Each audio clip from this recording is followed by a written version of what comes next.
Good evening, traveller. Tonight our campfire glows on the rim of a wide frontier, where coyote cries stitch the darkness, and wanted posters flutter like tired moths on a clapboard wall. We will walk a single day beside 1800's bounty hunter, a lean horseman who measures time by boot prints and coffee grounds, a man hunting coin, yet chased by his own conscience. Listen for the creak of saddle leather, the slow rattle of a cartridge in the chamber, and the hush that settles just before dawn when even outlaws hold their breath. Before we start, please hit like and subscribe, but only if these histories help you fall asleep.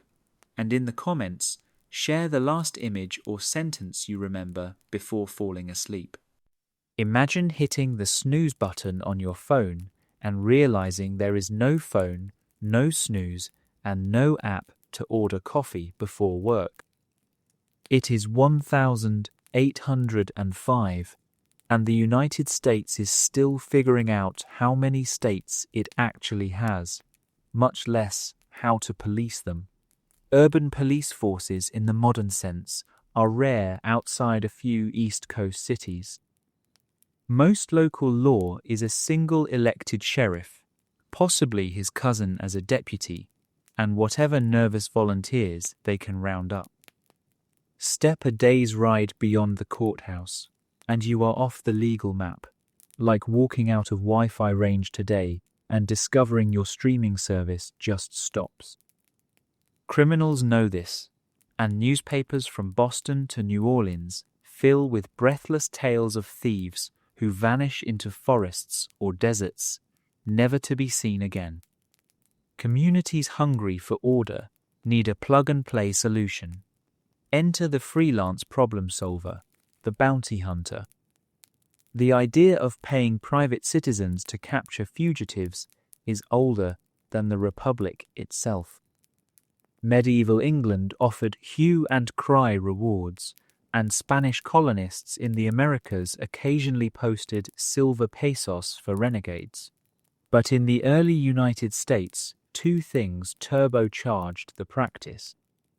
First was sheer geography.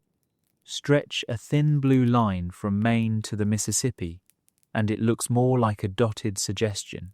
Second was legislation that actively encouraged privatized pursuit.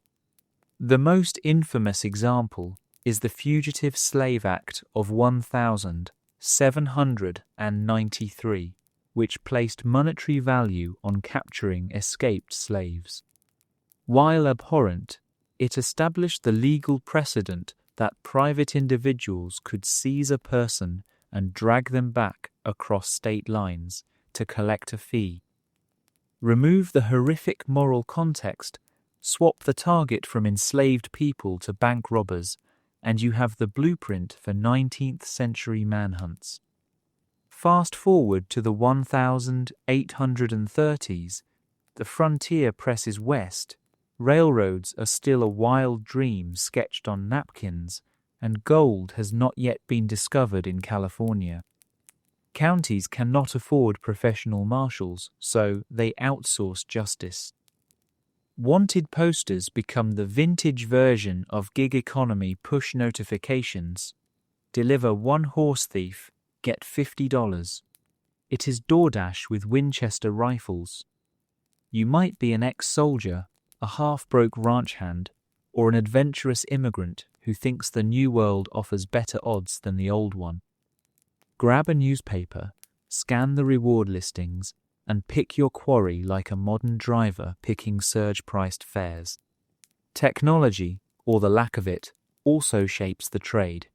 Telegraph lines appear in the 1840s, but blanket only populated corridors. Fingerprinting is half a century away. Photography exists, yet most posters rely on hand-drawn sketches that make every suspect look like the same mustachioed villain twisting an invisible monocle. With no national ID system, the definition of proof is loose. If the sheriff squints and agrees the guy you hauled in resembles the sketch, the money is yours. Unsurprisingly, mistakes happen. Innocent men are misidentified, and the occasional swindler memorizes the poster description, grows a matching beard, then captures himself to split the reward with a buddy. Think of it as early identity theft minus the phishing emails.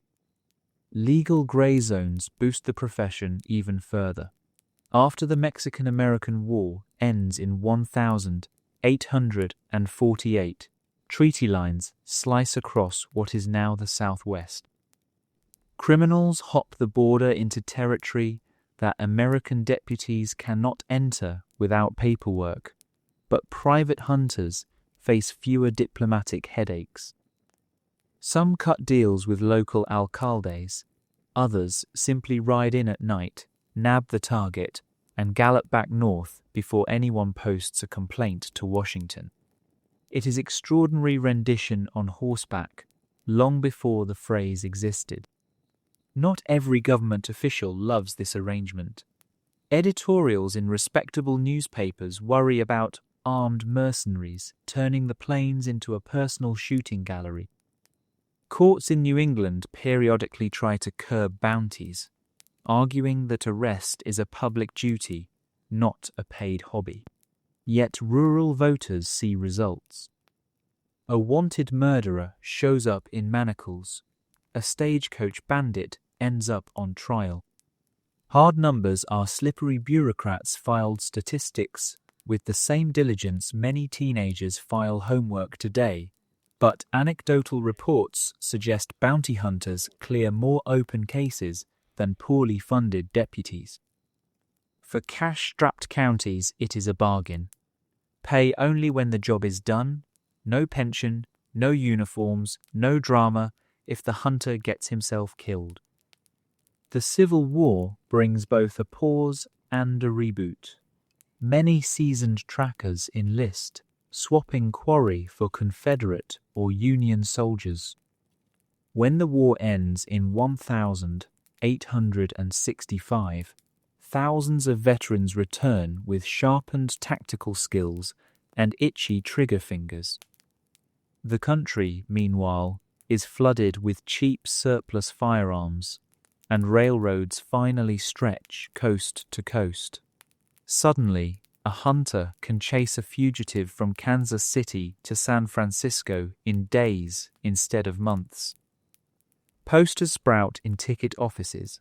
One glance while buying a seat, and you might spot your next payday.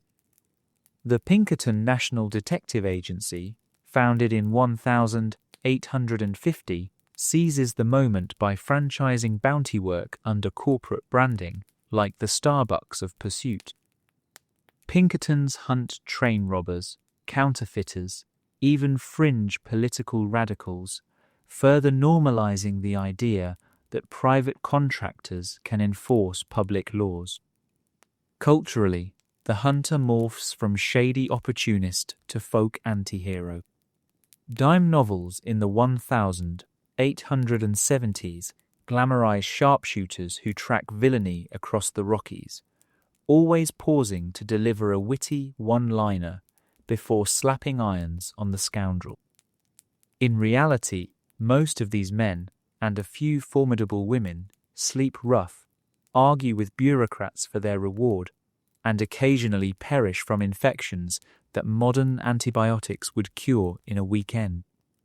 Yet the legend sells, so the newspapers keep printing. It is the 19th century version of Instagram influencers editing out the boring parts. So why did society embrace bounty hunters rather than simply expand official law enforcement? Follow the money. A county sheriff's annual salary in 1870 hovers around $1,200, barely more than a mid-range pocket watch costs today, adjusted for inflation. Hiring 5 more deputies would strain already thin tax bases. By contrast, a single $100 bounty for a captured horse thief is a one-time expense. No health care, no widow's pension, no bullet allowance. The risk is offloaded onto the freelancer. If he fails, the county loses nothing. If he succeeds, crime statistics improve at bargain prices. It is the ultimate pay-per-performance model, exactly how many modern tech firms view independent contractors. Of course, privatizing force carries obvious perils. Hunters sometimes ignore due process, shoot suspects who might have surrendered, or exploit vague warrants to settle personal grudges.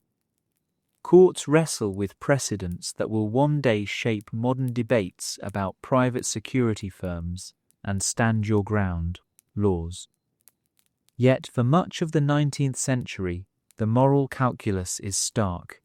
Imperfect justice beats no justice at all. Communities terrorized by rustlers and highwaymen are willing to roll the dice. By the 1890s, the landscape is changing again. Telegraph wires crisscross the continent, rail travel is routine, and the first professional state police forces appear. The Bureau of Investigation, ancestor of the FBI, arrives in 1908. As bureaucracy catches up with geography, the market for freelance hunters declines. Some pivot to detective agencies, others retire, and a few refuse to hang up their spurs, wandering the dusty edges of civilization like cord cutters who swear they will never pay for cable again. Yet their legacy lingers. Every time you see a wanted poster in a movie, hear a true crime podcast about a bail jumper, or read headlines about private security contractors capturing fugitives abroad, you are witnessing echoes of that improvised 19th century solution to a sprawling nation with more outlaw mileage than formal law. Bounty hunting was never a glamorous career path, despite what Pulp Fiction promised. It was a patchwork answer stitched together from desperation, capitalism, and manifest destiny. And for the people brave or reckless enough to ride after armed strangers in trackless wilderness, it was a job that could pay off bigger, kill you before payday, with no HR department to file the paperwork. Welcome to the origins of the trade. Saddle up. The story only gets grittier from here. A wanted poster in the Old West looks simple. A sketchy portrait, a short list of sins, and a tempting pile of dollars. Behind that scrap of paper, though, whirs a noisy machinery of town treasurers, territorial governors, railroad accountants, insurance actuaries, and fed-up shopkeepers. Each one argues about pennies and politics long before ink meets wood pulp. Follow the money trail and the logic of bounty hunting turns from wild myth into a chilly spreadsheet of risk versus reward. Everything starts at the county courthouse, where a sheriff who has lost a prisoner must beg the local board for extra funds. Counties run on tax receipts gathered once a year and usually spent by spring. Roads need grading, schools need chalk, and the lone jail already eats a big bite of the budget. If a thief escapes, the sheriff calls an emergency meeting. Around a pine table, someone calculates what a posse would cost in wages, oats, and ammunition. Hiring 2 new deputies for a month might run $50 plus supplies, so the board votes to post a $40 bounty instead. One clean number, no overtime, and if the hunter fails, the county keeps its money. That cold math is why a poster might offer $40 for a horse thief and only $20 for a burglar. Livestock equals economic damage. Burglary just hurts feelings. When a fugitive crosses county lines, terrorizes voters, or touches political nerves, the state capital steps in. Governors issue proclamations on fancy paper with red wax and florid signatures. These offers often jump into 3 digits because they dip into statewide revenue streams. A proclamation serves 2 extra purposes beyond pure cash. It advertises the governor's toughness in an election year and gives the hunter letters of legitimacy. Stage lines offer half-price tickets and telegraph clerks forward messages on credit when shown that seal. Hunters joke that the document is part badge, part travel voucher, part get-out-of-jail-free card if a nervous deputy questions their authority. Washington usually stays above local dust, yet some crimes poke national pride: mail robbery, counterfeiting, and raids on army payroll wagons. Congress occasionally appropriates rewards that make county sums look like sofa change. In the 1870s, the Post Office Department flashes $500 for a mailbag thief. The Secret Service posts similar figures for bogus bill printers. $1,000 equals 2 full years of ranch wages, and it arrives in crisp legal tender instead of a county IOU. No surprise that experienced hunters sprint to the telegraph office whenever rumors of a fresh federal reward hit the saloon. Private companies hate being robbed more than they hate big payroll expenses. Railroads, stage firms, mining trusts, and banks print their own posters or slap extra cash onto government notices. Wells Fargo sometimes adds $300 to a county figure just to protect its brand. Railroad directors hold emergency meetings, vote the cost of one damaged payroll car, and wire the total to every station agent on the line. Insurance companies quietly reimburse a chunk of the payout because spending $500 now can save $10,000 in claims later. Hunters love hybrid notices that list 3 separate reward amounts: county, state, and private, all valid in one delivery. No secret formula exists, only a soup of risk, urgency, and available cash. First comes violence risk. Bandits who shoot get a bigger price tag than pickpockets. Next comes public panic. A well-publicized murder 2 weeks before local elections inflates the figure faster than a river after spring snowmelt. Finally, there is sheer affordability. Some counties print promissory notes instead of silver because the safe is empty. Governors consider the press. A headline screaming $1,000 reward might calm townsfolk, even if the Treasury clerk needs 3 months to scrape those coins together. Railroads weigh lost revenue against potential payment and often double whatever number the sheriff wrote just to hurry results. Every reward notice hides conditions in smaller script. A life preferred means full pay only if the prisoner breathes at handover. Deliver a corpse with 1 bullet too many, and the clerk cuts the sum in half. Some posters demand capture within specific borders. Others ask for 2 eyewitness signatures or possession of the suspect's weapon. Hunters carry portable stationer kits stuffed with affidavits, sealing wax, and ribbon. Lose 1 signature and weeks of risk can evaporate at the pay window. Many veterans tell stories of clerks rejecting a perfectly good outlaw because his beard was newly shaved and therefore the likeness felt uncertain. By the 1870s, entrepreneurs in saloons, printing shops, and telegraph depots start bundling small bounties into dossiers. They advance travel money, take a percentage of future rewards, and hand seasoned hunters a portfolio of targets. On good days, this looks like venture capital for pauses. On bad days, it looks like payday lending with firearms.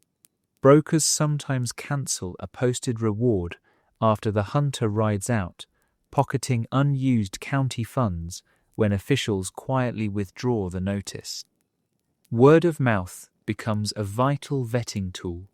Hunters swap cautionary tales the same way modern freelancers warn each other about clients who never pay. The Pinkerton National Detective Agency turns bounty chasing into a yearly service package. Railroads pay a retainer and get guaranteed pursuit whenever a robbery occurs. Operatives still earn individual bonuses, but the main fee arrives regardless of success. Pinkerton offices issue badges, photo IDs, and printed arrest guides that standardize paperwork and reduce payment disputes. The agency's efficiency pressures counties to inflate rewards if they want freelancers instead of corporate detectives.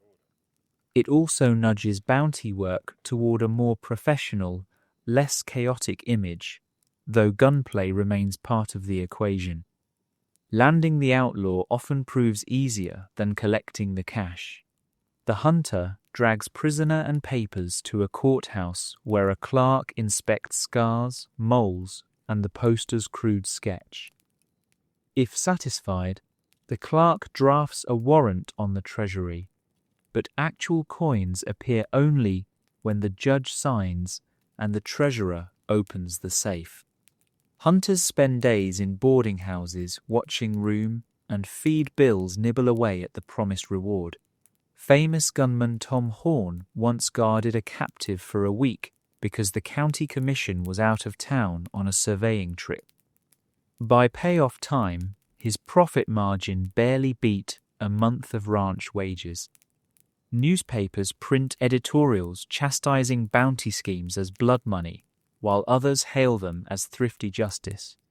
Ministers argue that assigning dollar values to souls invites savagery.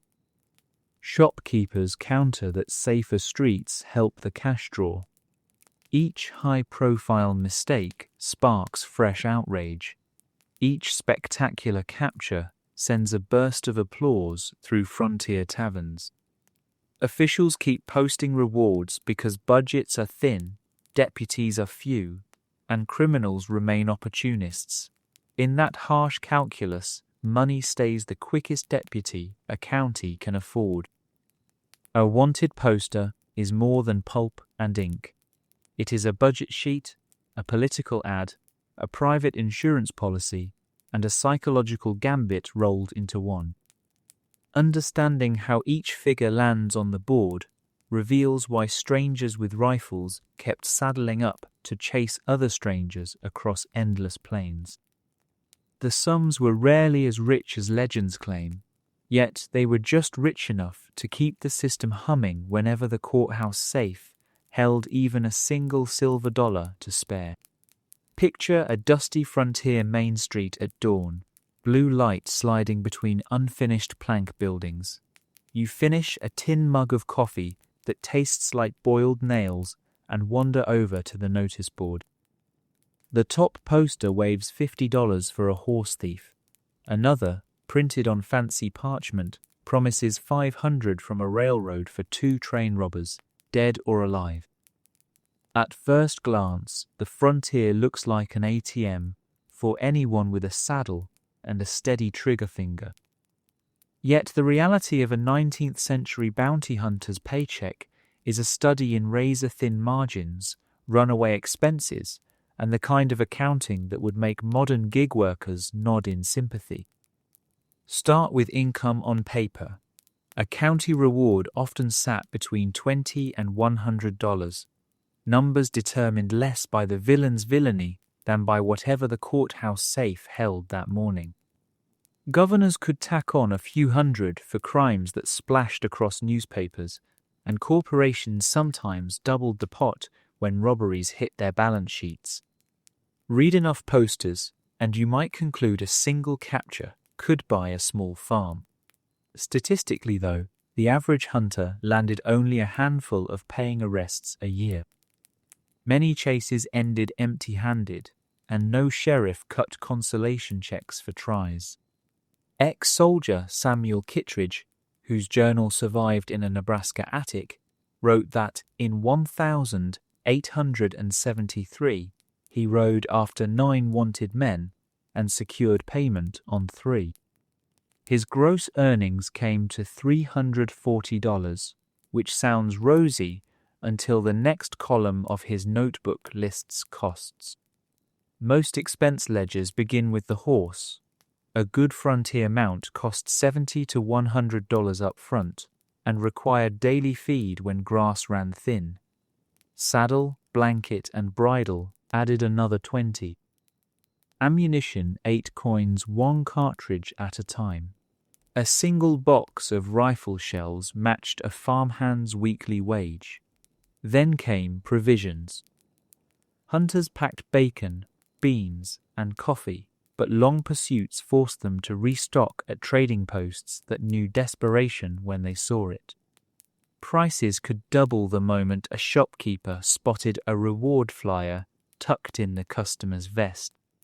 One Kansas merchant reportedly kept a stack of posters behind the counter for reference, adjusting markups by the bounty total. Travel itself gouged wallets too. Ferries charged by the horse. Ferrymen charged extra after dusk, and stage drivers rarely handed out favors unless presented with a governor's proclamation.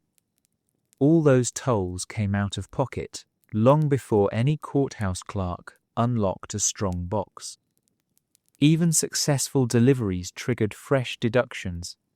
Counties often paid in scrip, a promissory certificate redeemable only on a designated date.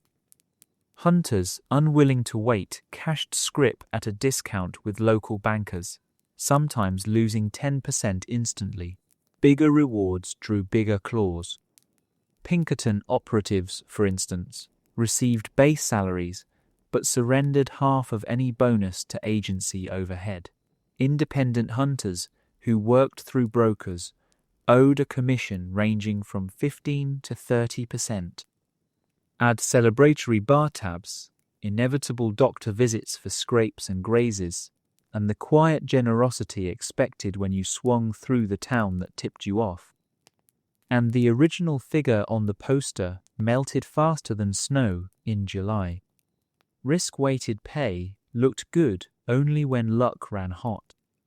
Historians tracking probate records in the Arizona Territory found many hunters died with less than $50 in personal effects, and half of that was usually the revolver.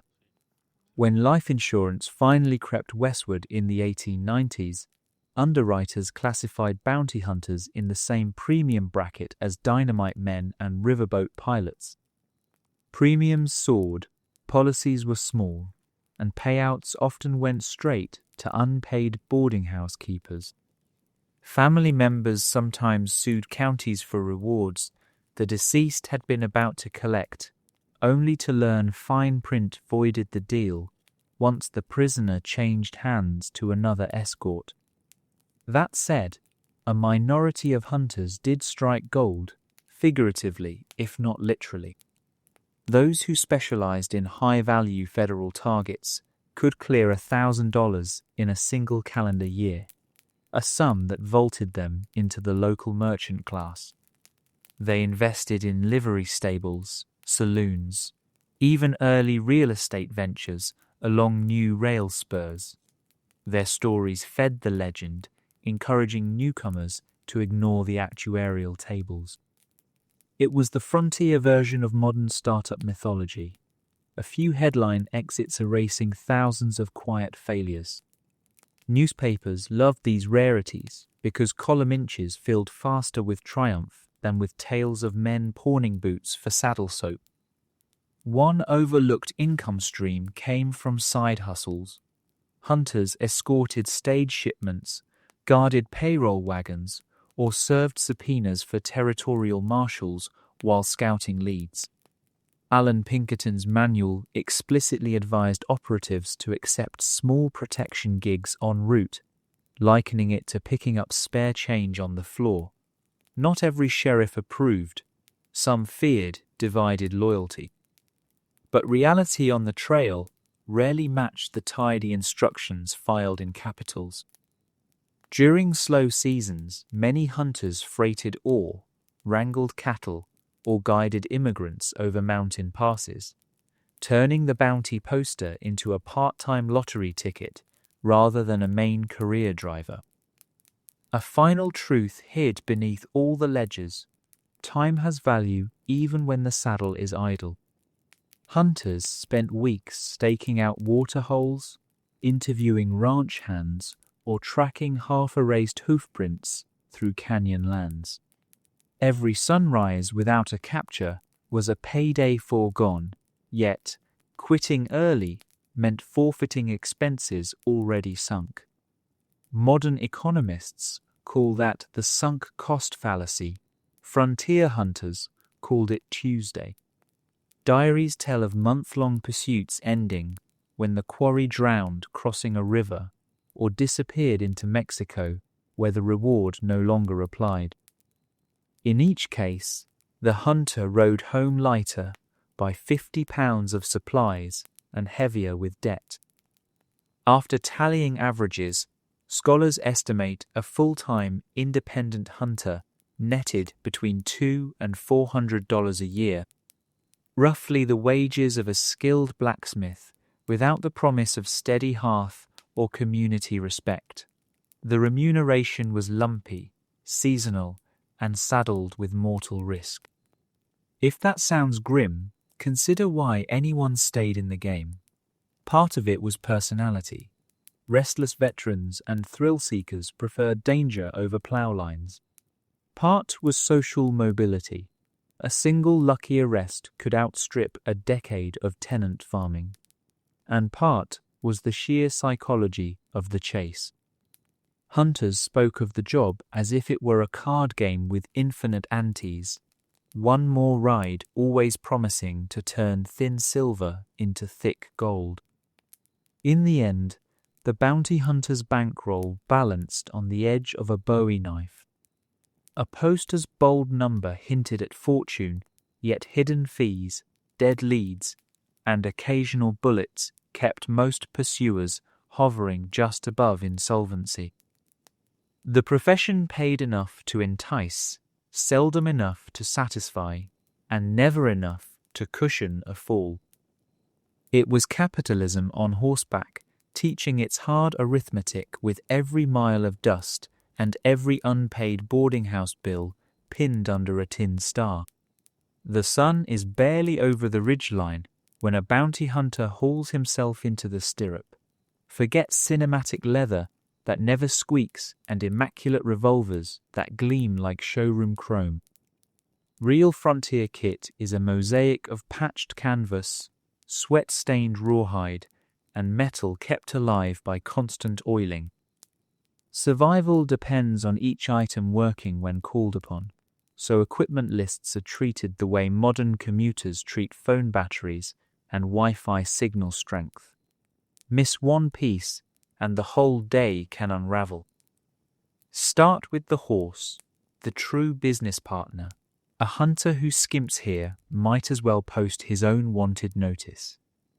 Good stock comes from Spanish Mustang lines or from sturdy crossbreeds raised by Comanche or Mexican vaqueros. Buyers test prospects the way truckers test engines, trotting for wind, checking hooves for cracks, and watching how the animal settles when a rifle fires nearby. A prime mount costs around $80, nearly a skilled carpenter's yearly wage, but bargain animals end careers early by going lame at the worst possible creek crossing.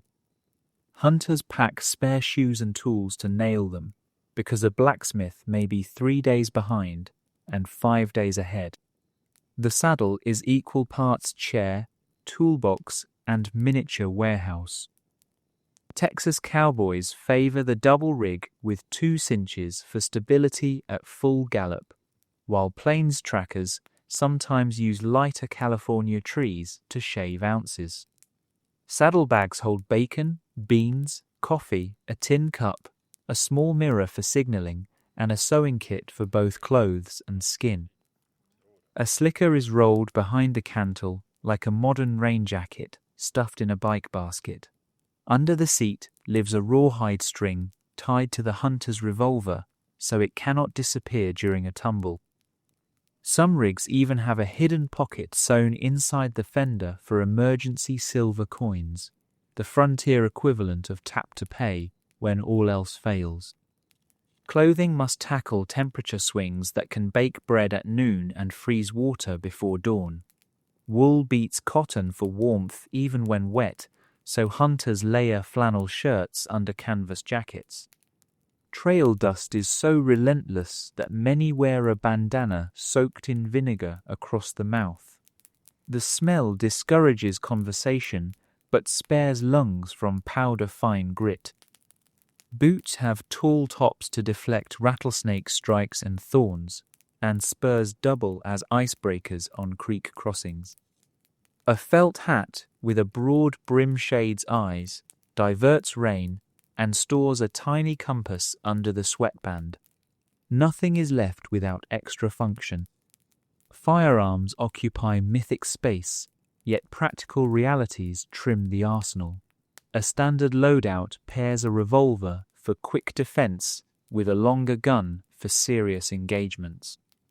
The Colt Patterson begins the century as the flashy option, but most hunters soon adopt Colt Navy or Army models in 36 or 44 caliber once cap and ball reliability improves.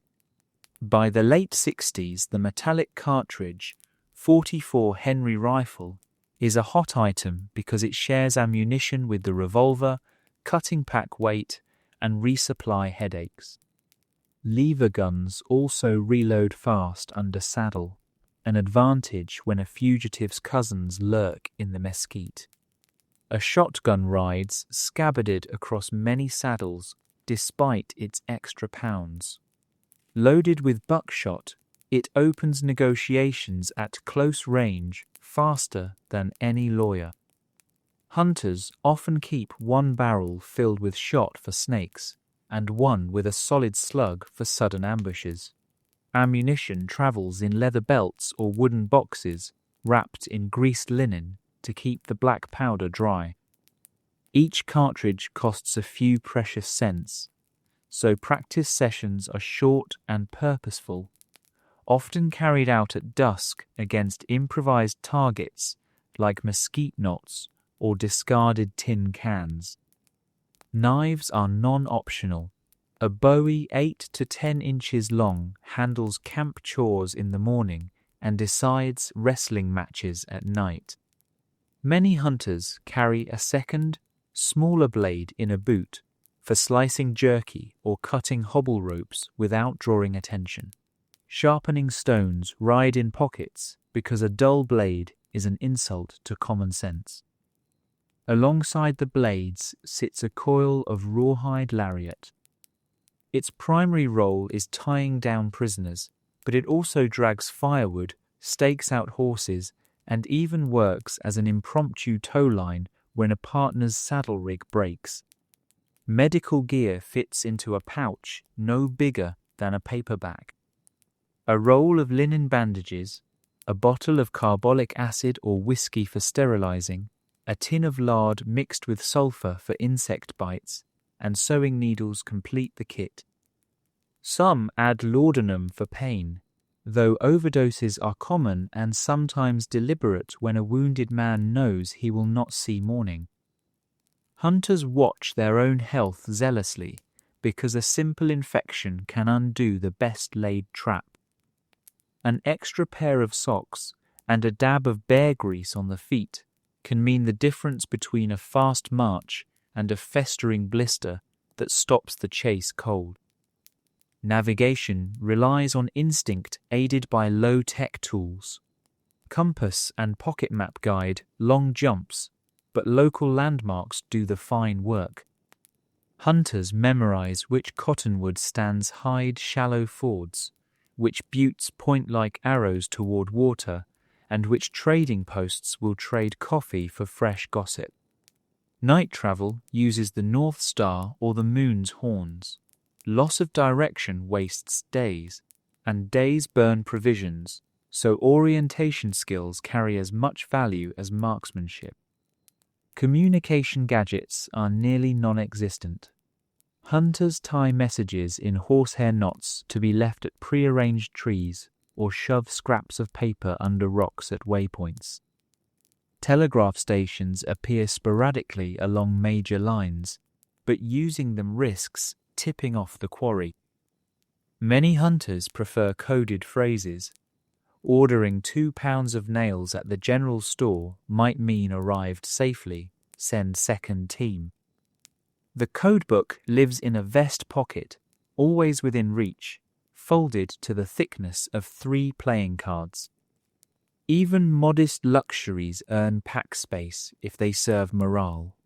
A small harmonica, a well-thumbed copy of Plutarch, or a deck of cards turns a lonely campfire into something less grim.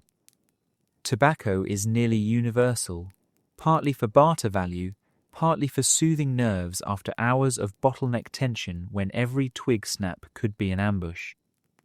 Coffee rides in its own waterproof pouch and is rationed like rare ammunition.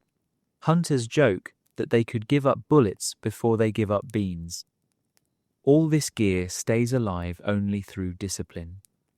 Saddles get scrubbed with saddle soap nightly, firearms disassembled and wiped the moment campfire sparks flicker against their barrels. Horses receive grain before riders take supper because a buckskin with stiff muscles will not cover 30 miles tomorrow. Boot soles are checked for loose pegs, cartridge loops for green corrosion, and lasso coils for hidden cuts. The ritual looks obsessive yet pays dividends when misfires and buckle straps can cost lives. Strip away romance, and a bounty hunter is basically a rolling hardware store optimized for speed and violence. Every item has earned its weight in the currency of hard lessons. A missing spur once ruined a river crossing. A torn saddle cinch once pitched a rider head first into shale. A clogged rifle bore once turned a sure shot into a funeral sermon. Those stories circulate around saloon tables as cautionary tales, reminding newcomers that equipment is not scenery but survival. The veteran who pulls into town with a prisoner in tow and his kit intact proves one thing above all: careful preparation beats bravado, and the smallest brass tack on a saddle may matter more than the boldest threat on a wanted poster. The moment a bounty hunter rode out of town, the chase became a riddle written in dust, hoofprints, and second-hand gossip. No radio buzzed updates, no patrol car computer spat out coordinates. Success depended on reading nature like a newspaper and people like poker cards. Good trackers made it look magical. In truth, it was relentless note-taking with the landscape as notebook, every pebble and broken twig a possible letter in the fugitive's confession. First came ground sign. Fresh tracks were obvious enough. Crisp horseshoes pressed into damp soil or human boot heels that still held water from the morning dew. The real art started when sign aged. A veteran could estimate time of passage by the way a boot edge crumbled after sun baked it, or how wind rounded the ridges of a horseprint. Bent grass blades tried to stand up again after a few hours, giving the tracker a botanical clock. Hunters sometimes plucked a single leaf laying inside a print, pinched it between fingers, and felt for warmth. If the sun had not yet cooled that speck of earth, the quarry could be just over the next rise. Reading tracks meant knowing local horses too. Ranchers often shod animals in distinctive ways, square-toed, wedge-heeled, or with homemade keg shoes recycled from barrel hoops. A tracker memorized these patterns the same way city kids recognize sneaker treads. Spot a wedge heel with a missing nail on the left hind, and you could say, "That is Cutter Jenkins' sorrel, the one stolen last night." Imperfections became fingerprints. If the target replaced a horse mid-flight, The hunter looked for abrupt differences in stride length or depth of print that hinted at a fresh mount. Trails did not sit politely on open flats. They crossed creeks, climbed rocky shelves, and vanished in cattle herds. Here, the hunter switched to sign above ground. A scuffed granite ledge, a smear of clay on sandstone, or grains of sand lodged in low cactus spines suggested which way hooves had scrambled. Where cattle churned the earth into porridge, the hunter rode wide circles, studying where disturbed insects buzzed and where dung beetles had not yet colonized. Even flies kept clocks if you watched closely. Sight and touch handled daylight, smell assisted at night. In still air, a campfire 2 miles away whispered wood smoke across the sage. Hunters trained their noses to separate juniper, pinyon, and cottonwood fires, which told of elevation and tree lines the quarry had reached. Some carried a single hound or mutt for confirmation. While dedicated bloodhounds existed, feeding several dogs on long rides proved costly, so most relied on human senses bolstered by savvy. Not every clue came from soil. People loved to talk, especially after a stranger flashed silver or offered to settle the next round. Hunters became part detective, part bartender, letting locals pour information like cheap whiskey. A stable boy might mention a rider switching a saddle to a faster roan. A widowed shopkeeper could recall bandages bought with shaky hands. Children traded secrets for peppermint sticks, describing the exact color of dust on a fugitive's boots. These accounts were messy, full of brag and mistake, but when layered, they formed a living map crowdsourced a century before the term existed. Telegraph wire added another layer of intel, though only along main corridors. A hunter telegraphed ahead with codes so the quarry, reading over a wary station agent's shoulder, could not decipher. Shipment of blue cloth due might mean suspect wearing a Union greatcoat spotted. The wire moved faster than any horse, yet gaps between stations forced reliance on flesh and boot leather for the final miles. Water dictated more strategy than bullets. Dry gulches turned into bottlenecks where every traveller funneled to the same creek mouth. Hunters staked such spots the way highway patrol sits near on-ramps. If the prey risked night travel to avoid the ambush, fresh prints appeared in dew at dawn. Lakes, too, betrayed riders who tried crossing shallows to hide tracks. Mud sucked off horseshoes, leaving metal clues under a skim of water.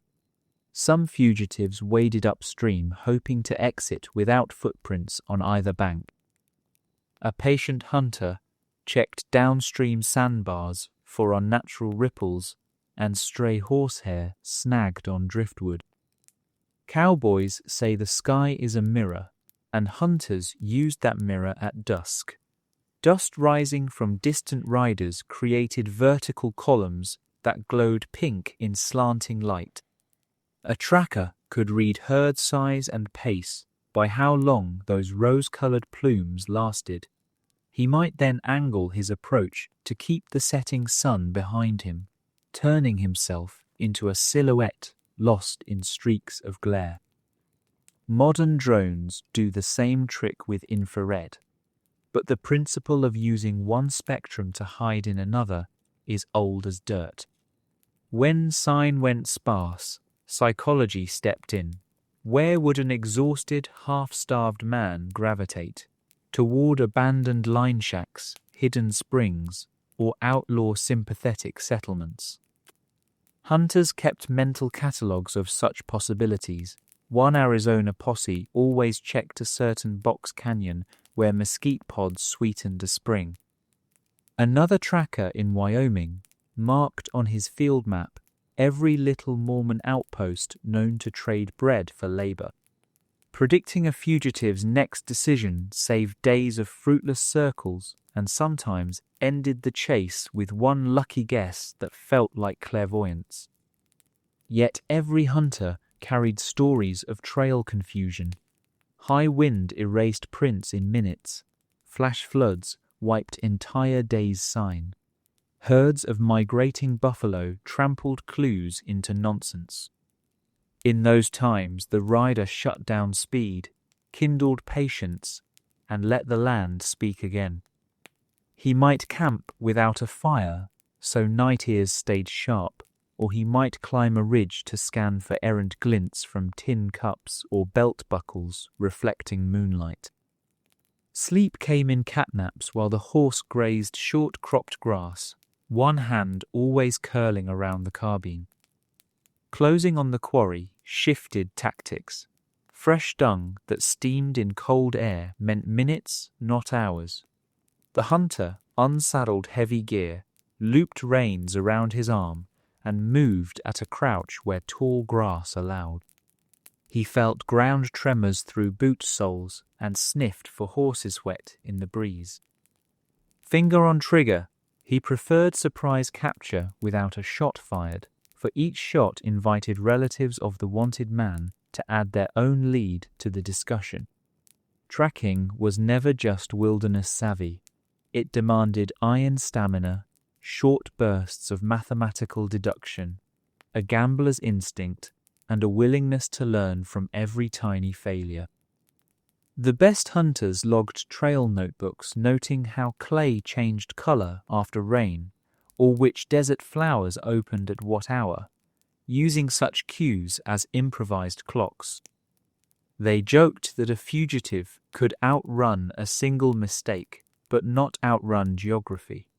Eventually, landscape and persistence ganged up, and the footprints that once seemed to disappear began shouting directions. In camp at night, while bacon sizzled and coffee darkened, trackers often relived the day, sketching hoof patterns near the firelight to train younger partners. Tomorrow, new clues would appear, or none at all, and the game would continue until one side misread a sign.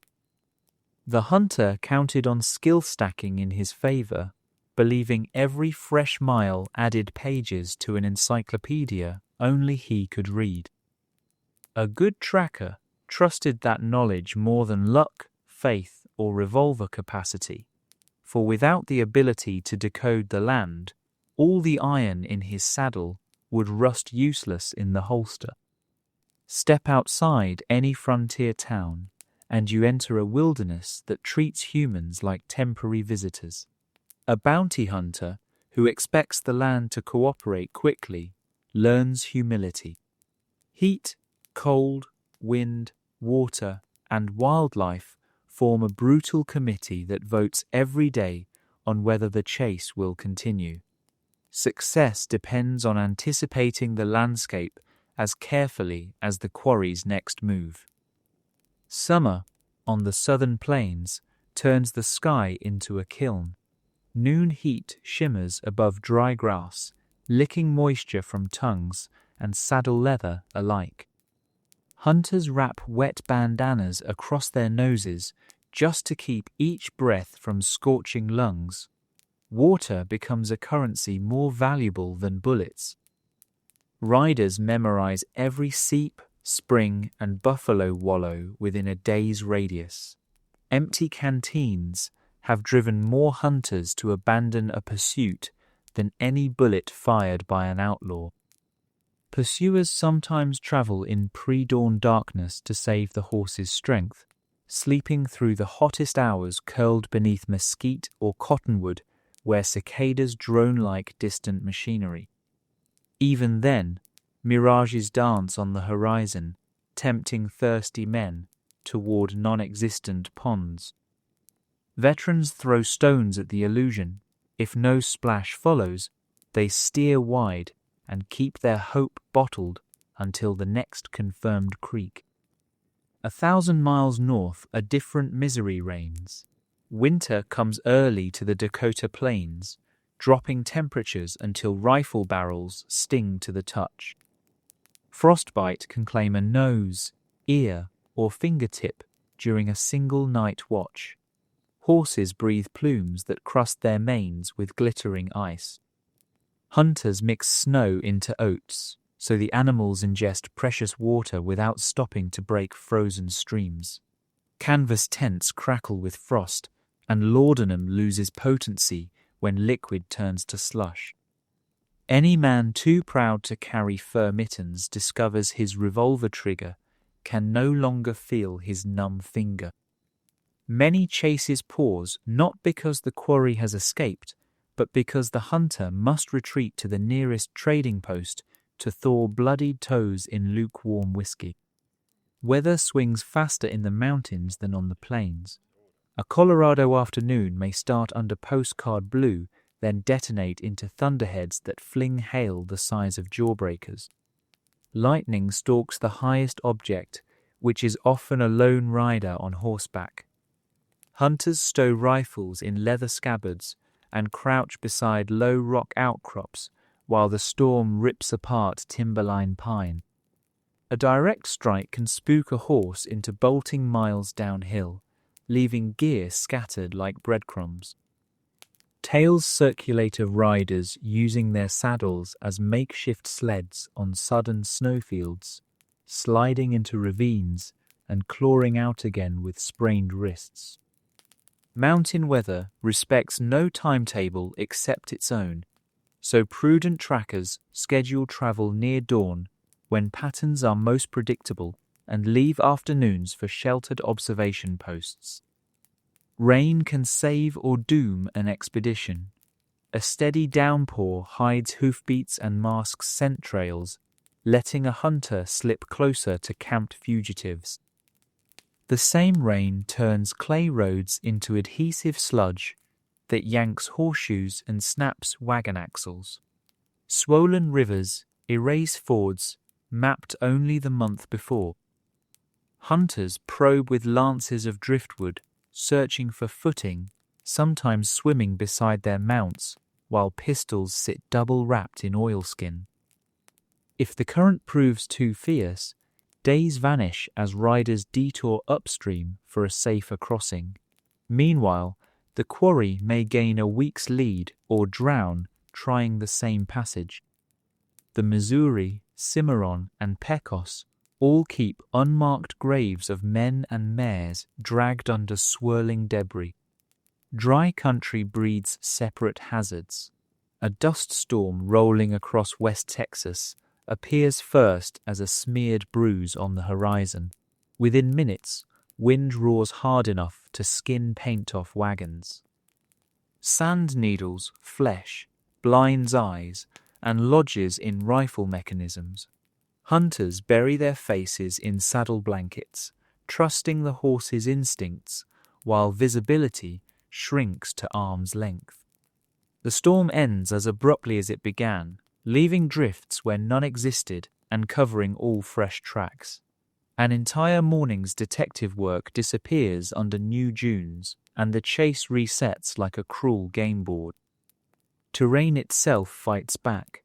The Llano Estacado spreads flat and featureless for miles, offering no landmarks except distant buttes.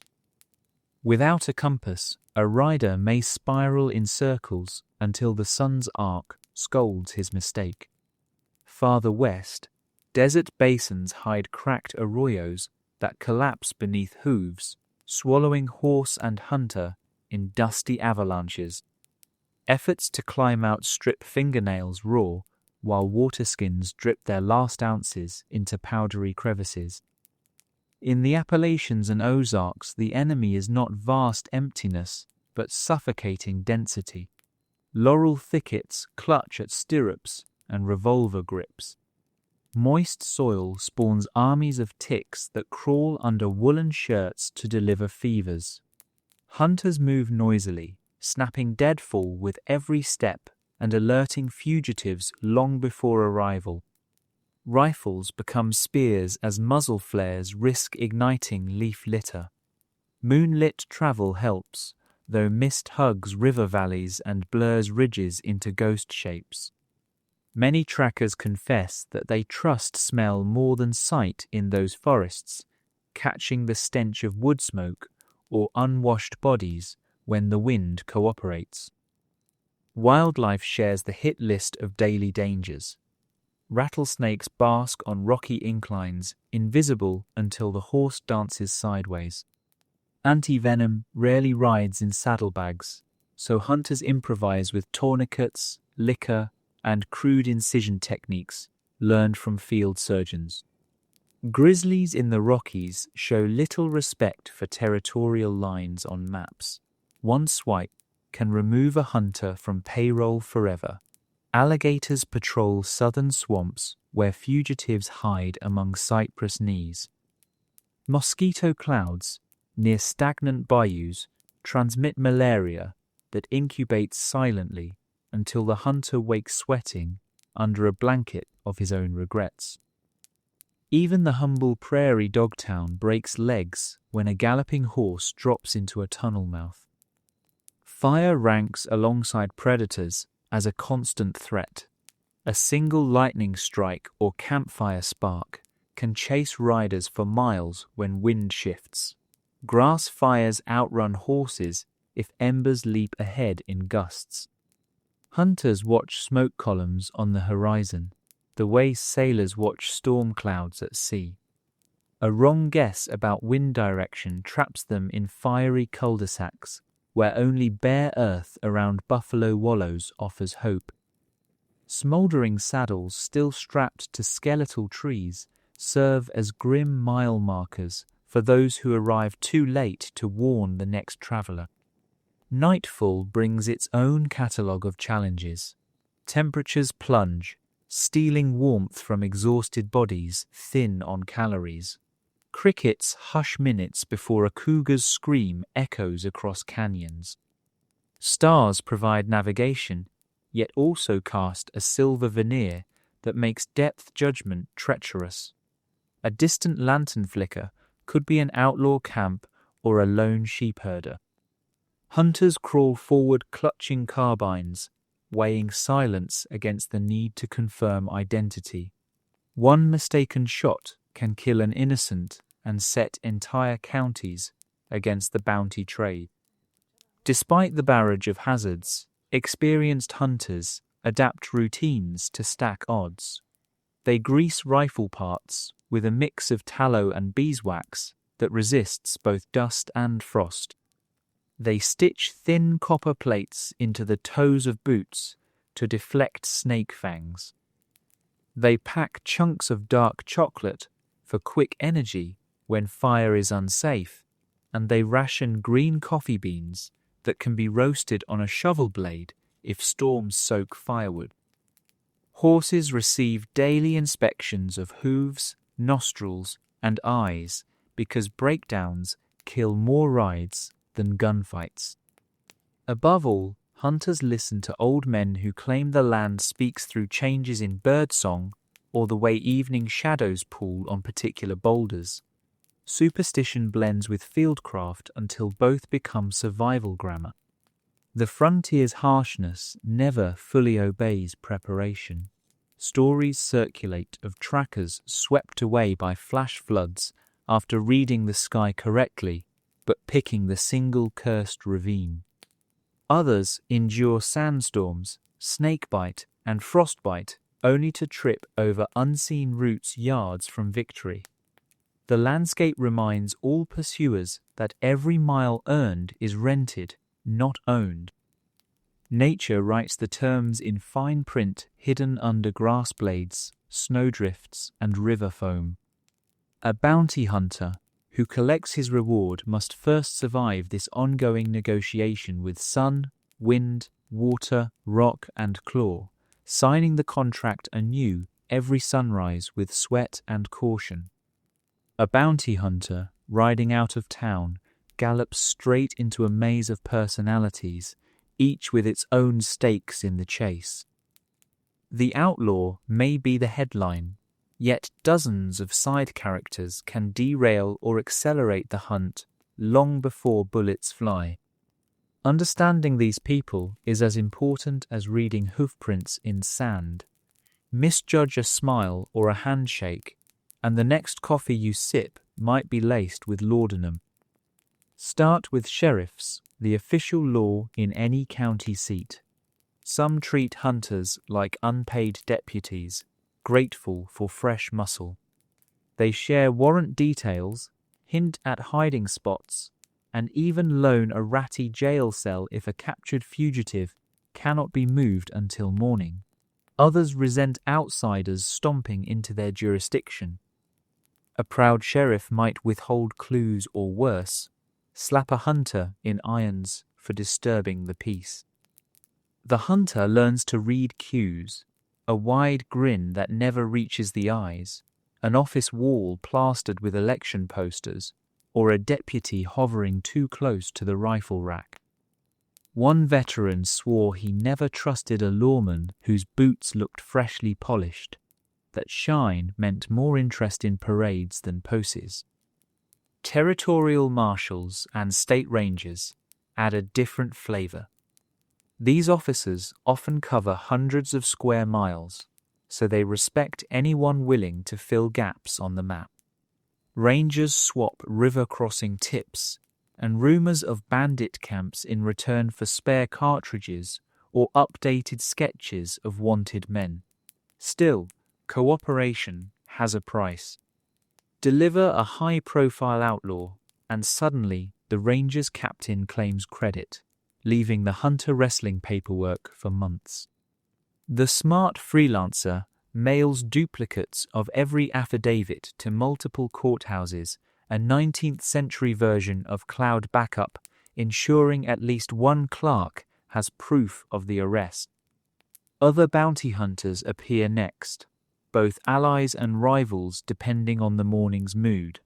A friendly handshake at dawn can shift to cold competition by sunset when the trail narrows to a single canyon.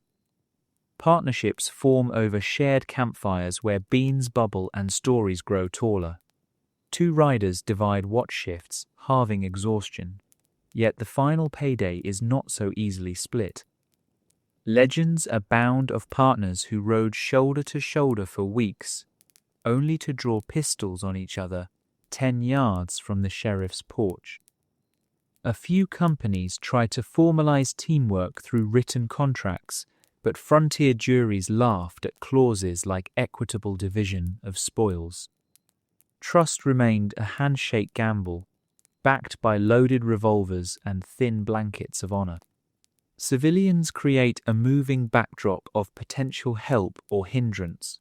Storekeepers track every stranger buying ammunition or bandages, and a silver dollar often buys that information. Stable hands gossip more than saloon bartenders because they handle horses tired from long miles. A sweating, half-starved mare arriving after midnight tells its own tale. Then there are frontier wives assessing each newcomer with hawk eyes. They notice blood on cuffs, nervous twitches, and missing wedding rings. Many a hunter followed a fugitive's trail straight to a kitchen doorway where a woman muttered, "He bought flour 2 hours ago, and he was limping." Payment might be a polite tip of the hat or a sack of coffee beans. Sometimes it needs to be stern caution not to repeat the tip to anyone else. Outlaws themselves vary like breeds of cattle. Some run alone, sleeping in dry washes, speaking only to their horses. Capture relies on patience and stealth. Others move with full gangs that resemble families on the wrong side of the ledger. They post pickets, rotate lookouts, and send decoys back along their tracks. These crews complicate negotiations. The hunter must decide whether to thin the herd first or slip in and snatch the leader before alarms rise. Psychology helps. Flashy robbers who crave newspaper fame are easy to bait with rumors of quick scores. Quiet murderers distrust any sudden opportunity. A hunter who cannot read egos will soon read a eulogy. Native tribes occupy overlapping spaces in this human map. Some charge tolls for crossing hunting grounds. A respectful hunter pays or trades goods like beads and coffee. Others detest any armed stranger, viewing bounty posters as proof the white man's justice drifts farther from consensus each year. A few tribes have their own fugitives and might deliver them to white authorities for stated bounties or settle the matter according to their customs. Miscommunication can end in blood, yet successful diplomacy buys guides who know secret springs and mountain passes no army surveyor ever charted. Immigrants, drifters, and freedmen round out the cast. They occupy camps on the edges of established towns, grateful for coin and conversation. Hunters who learn a few phrases of German or Spanish suddenly unlock walls of silence. A passing vaquero may recall a scarred rider trading stolen silver spurs, while a Swedish farmer knows every man who crossed his bridge that week. Each detail layers onto the hunter's mental map, pushing the chase forward with breadcrumbs of human testimony. Then there are the business interests whose profits sway with every arrest. Bank managers provide ledger details in hopes of recovering stolen funds. Railroad superintendents offer free passages to anyone waving a governor's seal. Express companies hire private detectives and quietly replace local hunters once insurance premiums spike. A freelancer arriving late might find the company vault already guarded by Pinkerton men who view outsiders as liabilities. Navigating corporate turf requires tact. Fight the agency and risk blacklisting, collaborate and surrender a lion's share of the reward. Not all interactions end with words. Gunfights erupt when hunters stumble into outlaw camps or when townsfolk misidentify the pursuer as a threat. A farmer hearing hoofbeats at midnight might greet the shadowy rider with buckshot. Friendly fire stories travel quickly, turning villagers jumpy and hunters cautious. Some wear coloured kerchiefs or sew distinctive patches to coats signalling "I am law-guided." Others rely on coded calls, a whistle pattern borrowed from army scouts to announce intentions before approaching darkened cabins. Beyond conflict lies reciprocity. A hunter pulling two boys from a flash flood might earn life-saving directions a month later when those boys spot him lost on the prairie. Lending a broken gelding to a preacher could mean a future sermon that sways townspeople to share food and information. Kindness is currency in territories where coins sometimes fail. But kindness costs time, and time is what fugitives exploit to widen gaps between camps. Balancing charity and pursuit becomes a moral ledger scribbled in saddle sweat. Few relationships last beyond the closing of a reward claim. Once the prisoner is locked in a cell, the judge signs papers, and the clerk counts silver, the hunter drifts away like a storm cloud. Sheriffs return to ballots and deputies, townsfolk to crops and gossip, rogues awaiting trial to bitter blankets. Only rumours remain, retold over cards and whiskey until they harden into folklore. Every new hunter listens, gleaning fresh hints about who cannot be trusted after dark, which rail agent tips generously, and which saloon owner quietly telegraphs outlaw cousins. The human landscape proves as treacherous and vital as any desert or blizzard. A misread glance can cost a life. A shared cup of coffee can open shortcuts across half a territory. Successful hunters map these personalities with the same care they map watering holes. Allies, enemies, and the thousands who stand somewhere in between all influence the game. Mastering that shifting web of motives is the art that separates the rider who returns with a payday from the rider whose name appears next on the bulletin board. A bounty hunter carried more scars than silver, and every new pursuit risked adding another line to that living ledger. Armor did not exist outside dime novel covers, and even the thickest cowhide vest could not stop a muzzle-loader ball at close range. A simple slip from the saddle, a snake hiding in dawn grass, or the glint of an outlaw's revolver could transform the bravest tracker into a patient in a hospital that did not yet exist.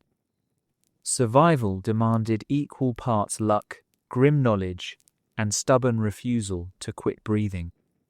Gunshot wounds were the headline danger.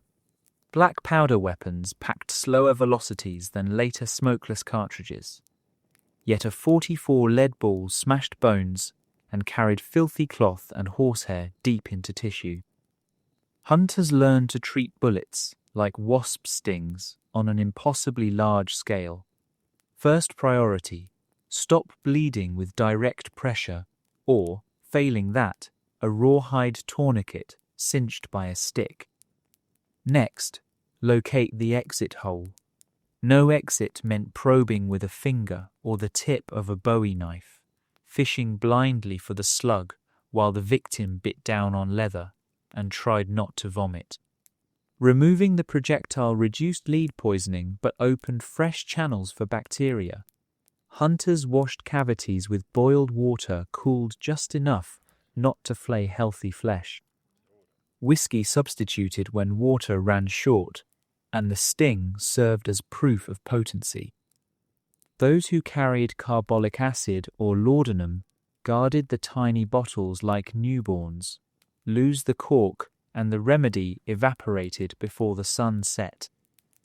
If bone shattered, amputation sometimes offered the only path to life. Bystanders propped the patient on saddle blankets, swigged whiskey with him until speech slurred, then soared above the break using a camp saw heated in the fire. Hot steel cauterized vessels but could also cook muscle, so timing became art. Travelers along major stage lines occasionally found an army surgeon at a remote fort, yet reaching professional help meant days of rattling wheels and jarring pain. Many decided to gamble on frontier surgery rather than die en route to sterile instruments they might never see. Knives and arrows inflicted narrower wounds but carried equal infection risk.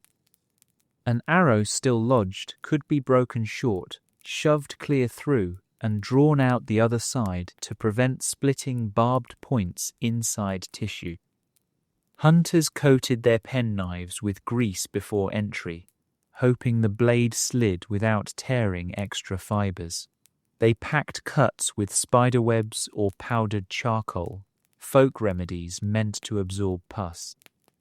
When infection arrived anyway, the first sign was a red halo creeping outward, nicknamed the Devil's Sunrise. If the line reached a joint, the whole limb puffed until seams of skin threatened to burst. Amputation at that stage often came too late, and a rider who had stared down a dozen rifles might whimper under fever long before slipping into delirium. Disease stalked camps more quietly than bullets. Malaria waited in southern swamps where mosquitoes bred in stagnant puddles next to horse troughs. Chills followed blistering fevers that made men strip shirts in winter frost. Quinine existed but coasted westward on slow supply wagons, its price doubling each state line. Hunters rationed the powder-like gun caps, measuring doses on penknife blades. Those without quinine chewed willow bark, hoping salicylic acid soothed pounding skulls. Dysentery appeared whenever water skins dipped into cattle-trampled streams. A single mouthful could empty a rider's strength in 20 fecal hours. The cure was rest, boiled water, and luck. few could afford a week of recuperation, while a bounty widened the gap mile by mile. Nutrition sat at the heart of endurance. Bacon, beans, and coffee carried protein, fiber, and caffeine, but missed vital greens. Scurvy made gums bleed and joints ache, so smart hunters ate wild onions, prickly pear pads, or spruce tip tea. In the high plains they chewed chokecherry bark and blamed its bitterness for keeping teeth in their heads. Weight peeled anyway.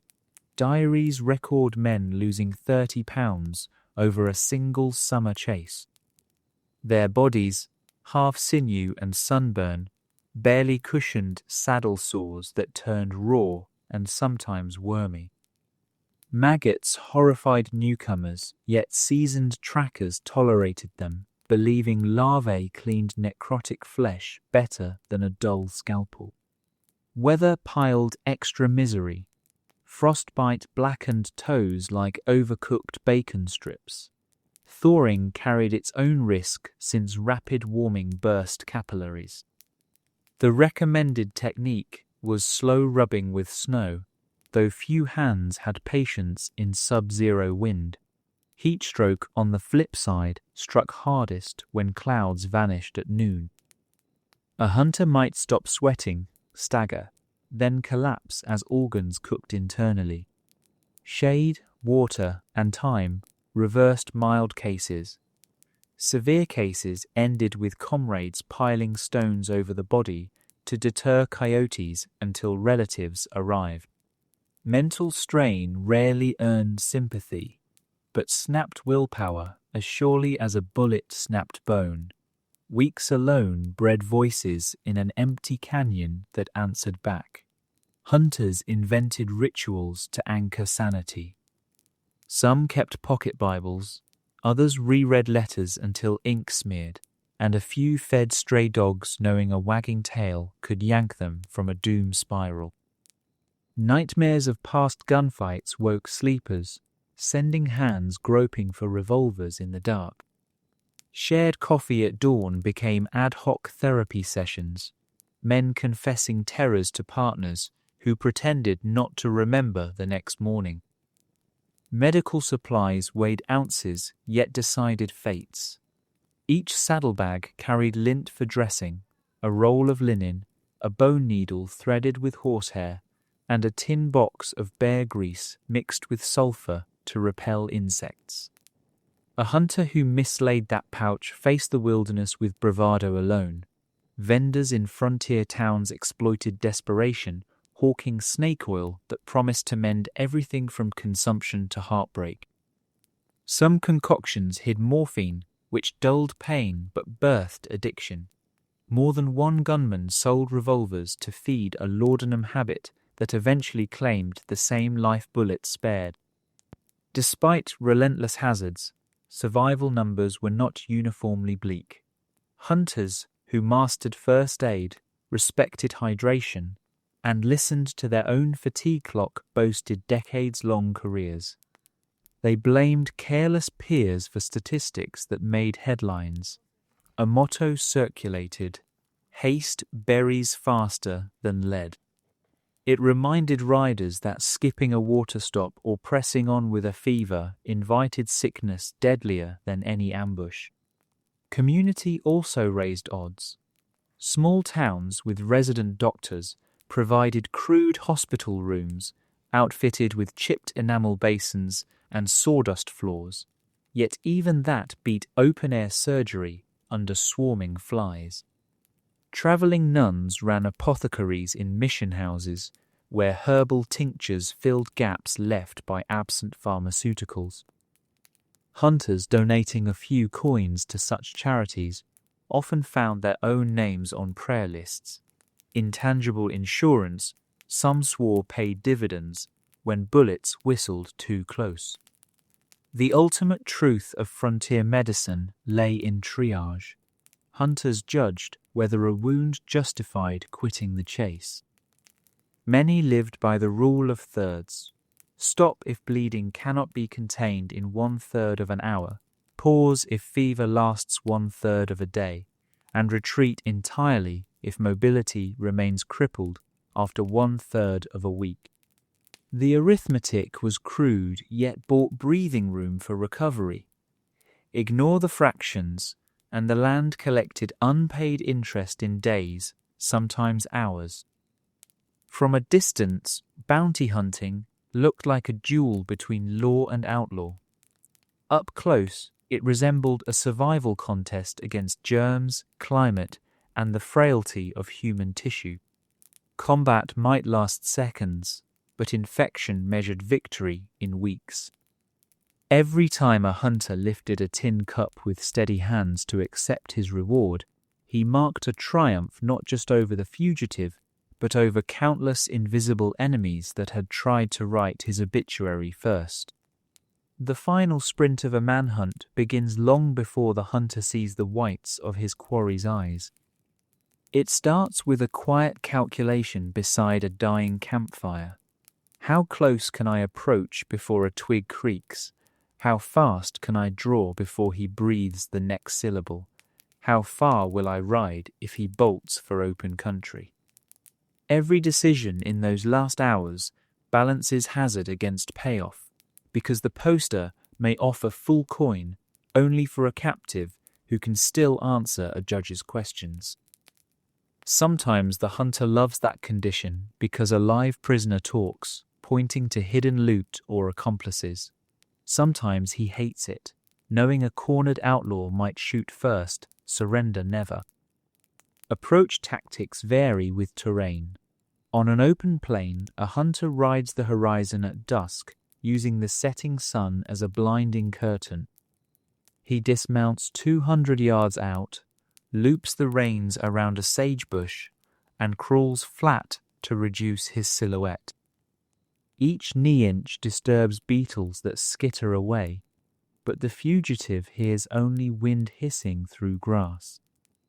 In wooded country, the hunter trusts shadows instead, circling downwind so cooking smoke and bacon grease do not betray his scent to horses. If snow crunch threatens alarm, he waits until the midnight freeze recedes, sneaking forward when surface crystals soften under a faint thaw. Weapons dictate posture. A rifle grants accuracy from 40 paces, ideal for shoulder shots that drop a man without killing him outright. The lever gun's first crack echoes. If the outlaw's companions scramble, the hunter switches to revolver for short work. Some hunters favor a shotgun loaded with coarse salt, followed by buckshot. Salt burns enough to shock a target into surrender, but if rage overrides pain, the second barrel resolves the argument. Those who prefer stealth carry a sap, a leather pouch weighted with buckshot, perfect for tapping skulls in dark barns. It leaves bruises and memories, two commodities that travel farther than a coffin. Distance can be closed through deception as surely as through stealth. The hunter may borrow a preacher's coat, knock on a cabin door, and request directions in a tone so mild it disarms suspicion. Inside, he steps left to keep the doorway behind him, pressure rising in his lungs until the outlaw registers the unfamiliar lilt. By then, the hunter's revolver is out, hammer cocked, the barrel angled low to avoid a fatal chest shot if the prisoner twitches. Another popular ruse is the broken wagon wheel. Hunters stage a toppled cart on a trail, lie moaning under a blanket, and count on human decency carrying the fugitive into reaching distance. The trick works best on men who still possess scraps of conscience. Stone killers ride past without blinking, leaving the imposter to haul his wheel upright and chase again. When cover is thin, distraction replaces concealment. Hunters scatter prairie fire in a ring, letting flames creep toward the hideout, smoke columns blocking moonlight, while sparks crackle louder than footfalls. Outlaws, coughing and wiping ash from eyes, may flee toward what seems like clean air, only to collide with a waiting lariat. Elsewhere, hunters startle livestock, releasing cattle that thunder through camps and sow panic. Amid the chaos, a quiet revolver butt wraps the side of a skull, and the hunter drags an unconscious bounty clear before shooting stops. Some captures rely on patience rather than surprise. River fords funnel travelers to predictable points. A hunter digs a shallow foxhole near the crossing, covers himself with driftwood, and waits 12 hours for hoofbeats. Hunger gnaws, ants bite, and calves cramp, but if the outlaw rides into the trap, the discomfort feels cheap. A sudden shout, backed by a rifle barrel, persuades many fugitives to raise hands slowly. Those who hesitate meet the second line of insurance, a hidden partner posting aim from a bluff. Even solo hunters fake numbers by shouting imaginary commands, hoping uncertainty saps the captive's will. Negotiation stands beside violence as a vital tool. Hunters promise fair treatment, sometimes even a portion of the reward, to coax surrender. The offer feels real because courthouses occasionally honor side deals in exchange for testimony. One Missouri tracker famously slid a single silver dollar across a tavern table, telling his target it represented the first coin of freedom once the sentence ended. The outlaw blinked, weighed odds, and handed over his colt. Of course, promises have limits. If the poster spells dead or alive at equal value, nerves may shorten, and the conversation ends with a trigger pull rather than a handshake. Once restrained, the prisoner must stay that way. Handcuffs are scarce, so hunters trust rawhide thongs soaked overnight. As they dry, they tighten, turning wrists numb. A short chain around the ankles prevents a full running stride. Some hunters place burlap sacks over prisoners' heads to disorient them, though suffocation risk looms in summer heat. For long hauls, rope ties the captive's wrist to the horn of the hunter's saddle, subtly transferring any attempt to flee into a pull on the horse's tender mouth. That method convinces even stubborn souls to ride politely. Transporting wounded captives complicates the equation. A gut-shot outlaw may beg for mercy, and the hunter must weigh humanity against time.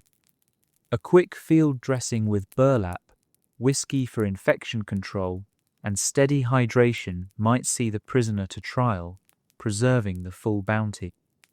Abandoning him risks forfeiting payment if the body decays beyond recognition before witnesses can sign affidavits. Yet a slow pace invites ambush from the fugitive's allies. Hunters sometimes stash injured captives in line shacks, carve messages on doorframes for deputy escorts, and dash ahead to town with notarized directions.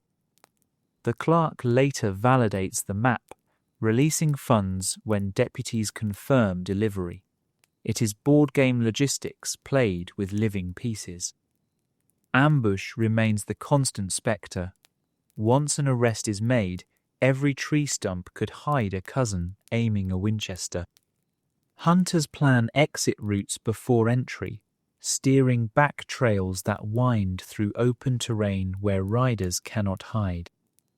Night travel suits some crews, but a moonlit silhouette invites sniper fire, so many choose high noon despite heat, counting on glare to blind pursuers. If trails split, false tracks lure chasers away. A shoe wrapped in burlap drags behind a second horse, stamping decoys into dust while the real convoy skirts arroyos 2 miles east. Human error ruins elegant strategies. One distracted hunter forgets to search a prisoner's vest and overlooks a derringer. Another fails to notice that the rope knot sits within the captive's teeth reach. Veterans double knot, double-check, double-count ammunition. They keep conversation minimal, knowing words form ties that empathize, and empathy can cloud reflexes. Cold respect suffices. Water, food, shade, silence. Prisoners nourished and spared humiliation seldom develop the frenzy that drives desperate breakouts. Facilities at journey's end determine whether the capture stands. A flimsy frontier jail with cedar bars can be sawed through by nightfall. Hunters prefer handing prisoners to courts with stone cells or army forts where sentries rotate and regulations deter bribes. If none exist, the tracker might camp beside the jailhouse door, shotgun across knees, until a circuit judge arrives. Those extra days of vigil feel longer than the chase itself. The smell of victory mingles with horse sweat and wood smoke while the clerk tallies forms inside. Only when silver coins clink into a leather poke does the hunter finally inhale, muscles unclenching, as though the rope that bound his prisoner also bound his own fate. Capturing a fugitive is never just a matter of fast draw or sharp eyesight. It is choreography of psychology, terrain, timing, deception, and raw nerve. Each success verifies the hunter's creed that understanding how a man thinks wins more fights than understanding how a gun fires. Every failure writes a cautionary tale on gravestones scattered across prairies and gulches, constant reminders that one misread shadow can end a career faster than any honest bullet. The chase ends with a pair of rawhide thongs cinched tight around a prisoner's wrists, but the journey home can feel longer than the hunt itself. A hunter who forgets that fact risks having victory stolen by mud, weather, fatigue, or the sudden crack of a friend's rifle aimed from a cottonwood stand. Every mile between a rest site and courthouse door is a wager that the ropes will hold, the horse will stand, and the human cargo will remain more obedient than desperate. First choice is speed versus stealth. A direct gallop to the nearest county seat shaves days, yet broadcasts dust plumes that guide rescuers like smoke signals. Slower travel along river bottoms and mesquite breaks conceals movement but strains tempers and supplies. Hunters often compromise, riding hard until sunset, then fading into brush, to bed down where campfire smoke drifts into thickets instead of open air. Night shifts rotate so someone watches the captive and someone watches the horizon, because ambushers prefer to strike when the guard counts stars instead of footfalls. Mount selection matters as much as route. An outlaw hogtied over a saddle risks sliding and strangling, an outcome that halves reward money if the poster states alive preferred. Better to keep him upright on his own horse, hands bound to the saddle horn, ankles tied under the belly strap. Each stumble yanks wrists, discouraging sudden escapes. Hunters tie one end of a lariat to the prisoner's reins and loop the other to their own saddle so that slack warns of trouble long before the prisoner breaks free. Horses sense tension too. Many stop dead the moment the rope jerks, giving a hunter the heartbeat needed to wheel and aim. Supplies expand now that two mouths drink from the canteens. Hunters fill second-hand tin cups at every seep and carve shallow wells in creek sand when obvious pools run dry. Food shifts from ration mode to persuasion mode. A captive fed nothing might fight for a crust of bread. A captive offered a share of beans often keeps his voice low to avoid losing dinner privilege. Hunters exploit that leverage, promising extra bacon for cooperation, withholding coffee for insolence. Motivational cooking, they call it, proof that control of the belly softens even the hardest outlaw heart. In rough country, many switch to a pack mule. The mule carries blankets, ammunition, and sometimes the prisoner himself tied atop the load like cargo in a wicker chair.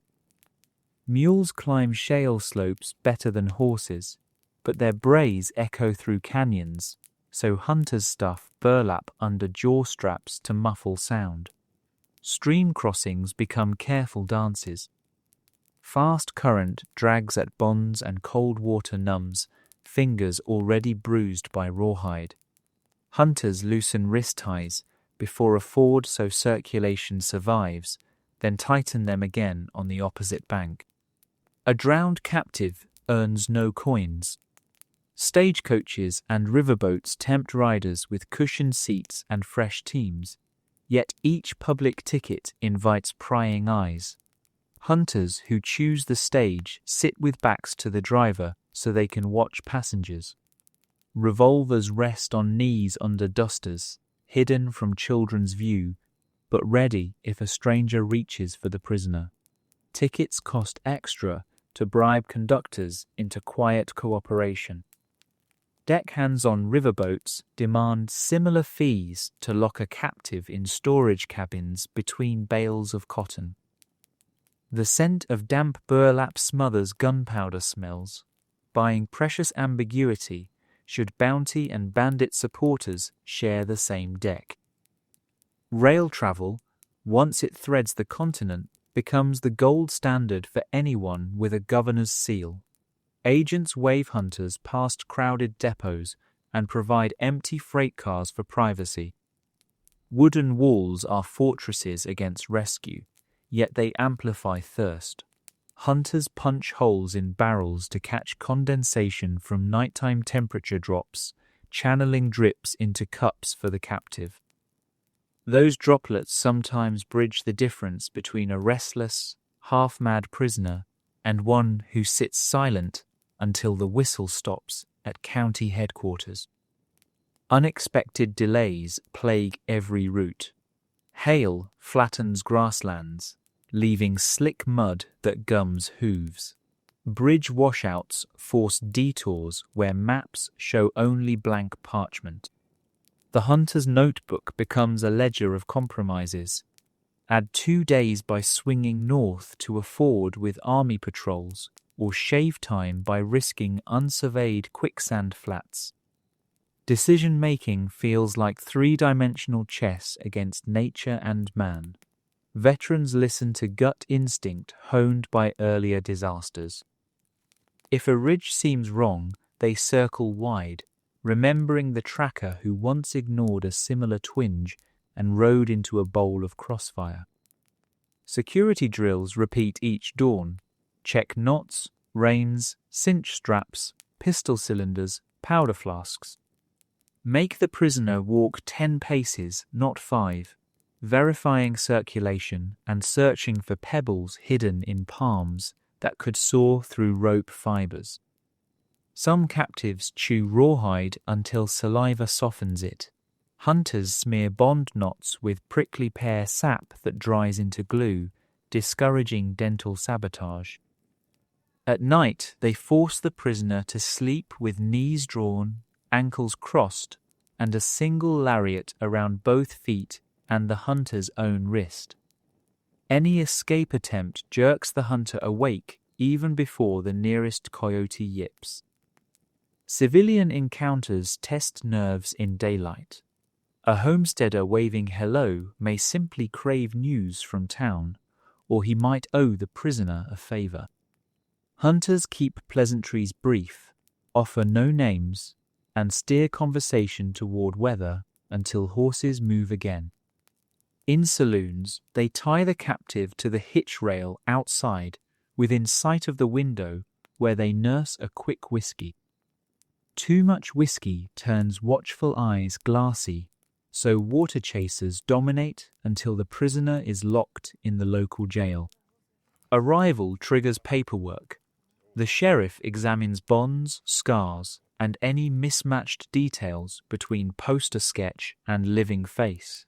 Witnesses sign sworn statements, and the judge affixes a heavy seal. Hunters guard every scrap until coins clink into their poke. County treasurers pay in silver rolls that strain saddlebags, while some states issue paper certificates redeemable at the Capitol. Savvy hunters cash certificates early before a sudden election leaves coffers empty. The return ride home without a prisoner feels ghostly light. Saddlebags sag half their previous weight, and horses step livelier for lack of double duty. Yet vigilance lingers. Brothers of the captured man may haunt a bend in the trail, eager for vengeance. Hunters change routes randomly, bed farther from roads, and keep revolvers within arm's length, even as payday jingles sweetly. Only after crossing a familiar river or sighting smoke from their own chimney will most admit the job is finished. Transport is the unglamorous middle chapter between showdown and silver, often ignored by novelists, yet never by those who lived it. 1,000 small decisions about rope knots, water breaks, and forked trails add up to one decisive outcome: bounty collected or opportunity lost. The hunter who masters those logistics writes his legacy in courthouse ledgers. The one who stumbles leaves his story half told in desert sand, a caution whispered by future riders feeling for slack in a prisoner's reins. The prisoner is behind iron, and the bruises on your knuckles throb with satisfied ache, yet the finish line still lies on the clerk's desk inside a low-ceilinged courthouse that smells of dust and old sweat. For every bullet fired on the trail, there now appears a quill pen scratching slow circles, and a bounty hunter discovers that ink can nick a purse more deeply than lead ever did. Collecting the promised money means navigating a swamp of forms, fees, jealous officials, and outright swindles, all while pretending patience you no longer feel. The first hurdle greets you at the jailhouse door. The sheriff studies the captive, glances at the poster, then draws attention to any mismatch. Maybe the sketch showed a beard while the prisoner now sports stubble, or the height estimate is off by an inch. The hunter produces witness affidavits, a pocket notebook of trail observations, and perhaps the bullet removed from the prisoner's shoulder as proof of a firefight that only a wanted man would endure. Even so, some sheriffs demand a second opinion from townsfolk who saw the outlaw commit his crime. If the witnesses are 20 miles away, guess who rides out again to fetch them? Assuming identification sticks, the paperwork begins. Clerks push forward a reward claim form printed on cheap wood pulp that smears ink if sweat touches it. They require your full name, last residence, horse brand, and the names of any partners whether present or not. Leave a line blank and the file stalls. Hunters learn to carry a tin of sand for blotting sweat off hands before signing. Each signature must match the name on the proclamation exactly, middle initial included. More than one reward has evaporated because a tired rider scrawled Sam Kittredge and the poster read Samuel G. Kittredge. Next comes the expense ledger. Counties rarely reimburse ammunition or feed unless receipts appear, and frontier merchants seldom bother with receipts. Smart hunters gather scraps of paper, the way magpies collect shiny buttons. A coffee-stained tally from a trading post becomes Exhibit A. A hastily penciled IOU from a ferrymaster becomes Exhibit B. Without proof, the treasurer cheerfully subtracts costs from the promised amount, claiming local statute. The hunter who keeps silent loses dollars. The one who protests loudly risks the clerk muttering irregularities, which means another review session that eats daylight and patience. Payment method often stings worst. Cash on the barrelhead exists mainly in fantasy. Counties short on specie issue scrip redeemable at some future quarter. The expendable alternative is to sell that scrip to a banker for 80 cents on the dollar. Larger towns might offer silver but deduct a counting fee of 2% for weighing coins on a scale older than the clerk himself. Federal rewards bring sturdier notes, yet require a trip to a district marshal's office in another city. That ride demands fresh provisions and fresh risk because every saloon along the road hosts ears eager for gossip about a hunter carrying fat envelopes. Private sponsors add new layers. A railroad might post its own purse, yet insist on an internal investigation before releasing funds. Their detectives interview the captive a second time to verify company losses, ignoring the hunter's glare. If the bandit's answers are unhelpful, the corporate auditor shaves the payout, citing insufficient recovery of stolen property. Hunters familiar with this dodge hide small evidence trophies such as a silver spike or payroll receipt torn from the robber's pocket, revealing them only when negotiations stall. Producing proof at the critical moment turns auditors pliant, though not before they withhold a processing fee. Glitches also arise from competing claims. Suppose two hunters arrive hours apart, each swearing to have made the decisive arrest. Eyewitnesses blur under questioning, eager to avoid local grudges. The sheriff splits the difference, awarding half to each. Appeals bog down for months, unless one party produces fresh testimony or accepts a modest bribe to withdraw. Some veterans avoid joint pursuits altogether. Others draft pre-chase contracts that name a leader in case of dispute, then sign them before the saloon barkeep as witness. Those papers carry meager legal standing yet shame opportunists who challenge them later. Dishonesty flows both directions. A few hunters pad expenses, list imaginary deputies, or exaggerate medical bills. County boards react by hiring examiners who audit every claim line, dragging the process into winter. The honest suffer delays alongside the schemers. Tales spread of a Missouri clerk who demanded proof of 37 cents spent on axle grease, and when none appeared, he docked the entire travel allowance. He kept his post for a decade, earning the nickname Nickel Skinner, and every travelling hunter learned to staple grease-stained cloth to their ledgers just in case. Corruption grows outright in boomtowns, where gold and cattle profits inflate egos. A sheriff may hint that the prisoner could fall down the stairs unless the hunter shares 10% under the table. Paying protects the bounty but poisons the soul. Refusing invites rough justice that might erase the bounty altogether. Some hunters meet extortion with leverage, quietly reminding the lawman that newspapers adore scandals. One mailed a letter to the territorial governor describing lost faith in frontier honesty, then left the envelope open on the clerk's desk. Payment arrived an hour later, full sum, no deduction. Women and men behind bars sometimes play wild cards of sympathy. A captive might claim mistaken identity, beg for leniency, or accuse the hunter of theft. Courtrooms love drama, and judges keen on re-election order temporary holds. Each delay means additional boarding costs because jails charge hunters for prisoners kept overnight before trial. Arguments flare.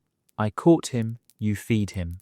Policies vary. Some counties absorb costs, others hand hunters an invoice. Veterans carry blank receipts already signed by sympathetic marshals in other districts, arguing reciprocity. The paperwork baffles local clerks who finally surrender just to clear the ledger.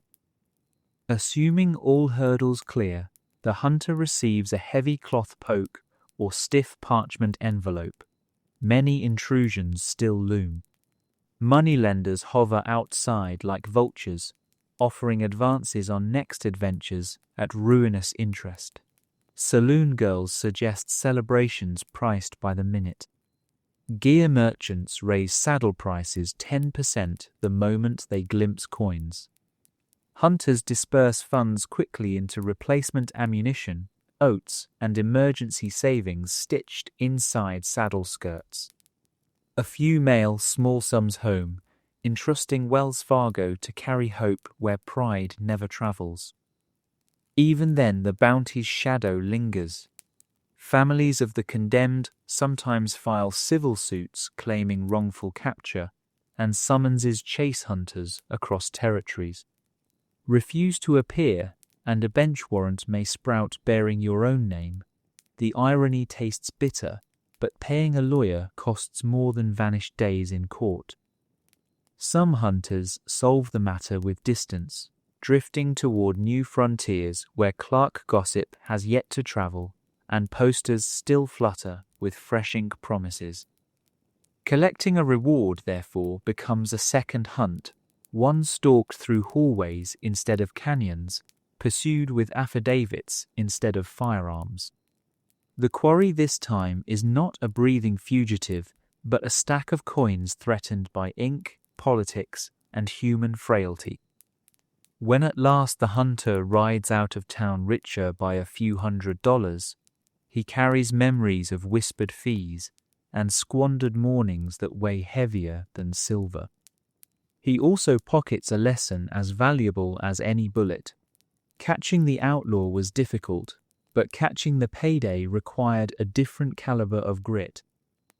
Sharpened not by the smell of gunpowder, but by the musty odor of ledger books and the subtle click of a locking cash drawer, finally pried open in his favor.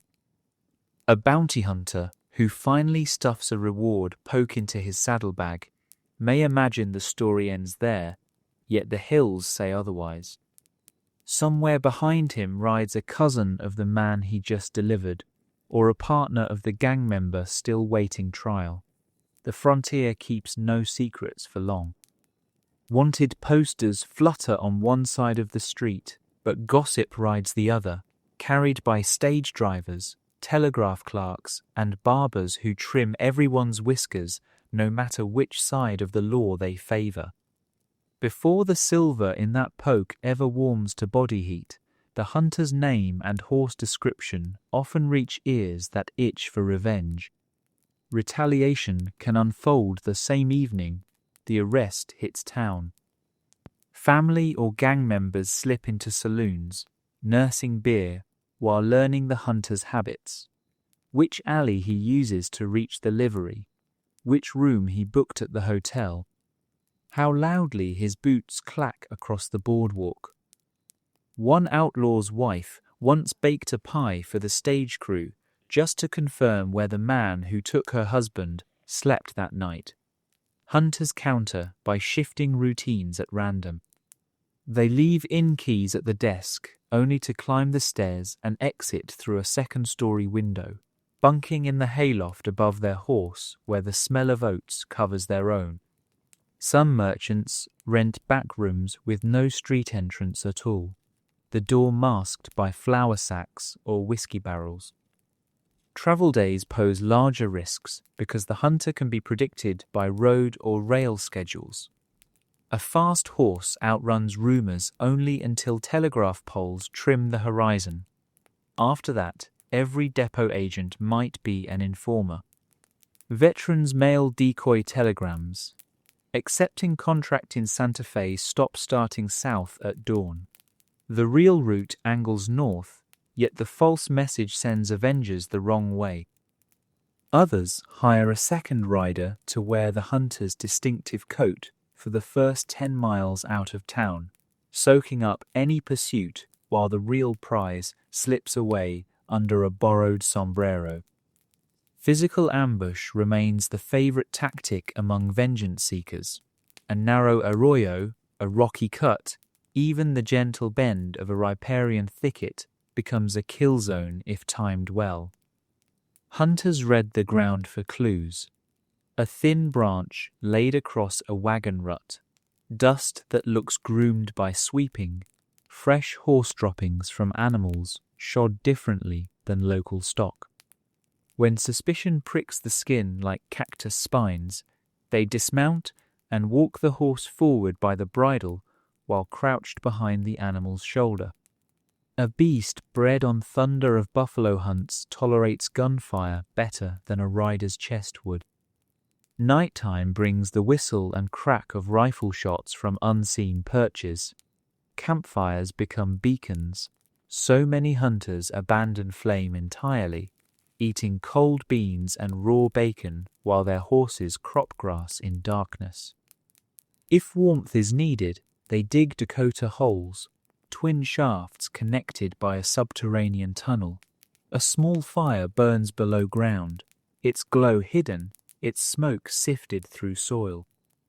Glimmer escapes as nothing more than a faint haze, easily mistaken for ground fog by any distant watcher. Stories tell of hunters who survived whole winters by these foxfire pits, their camps invisible even to owls.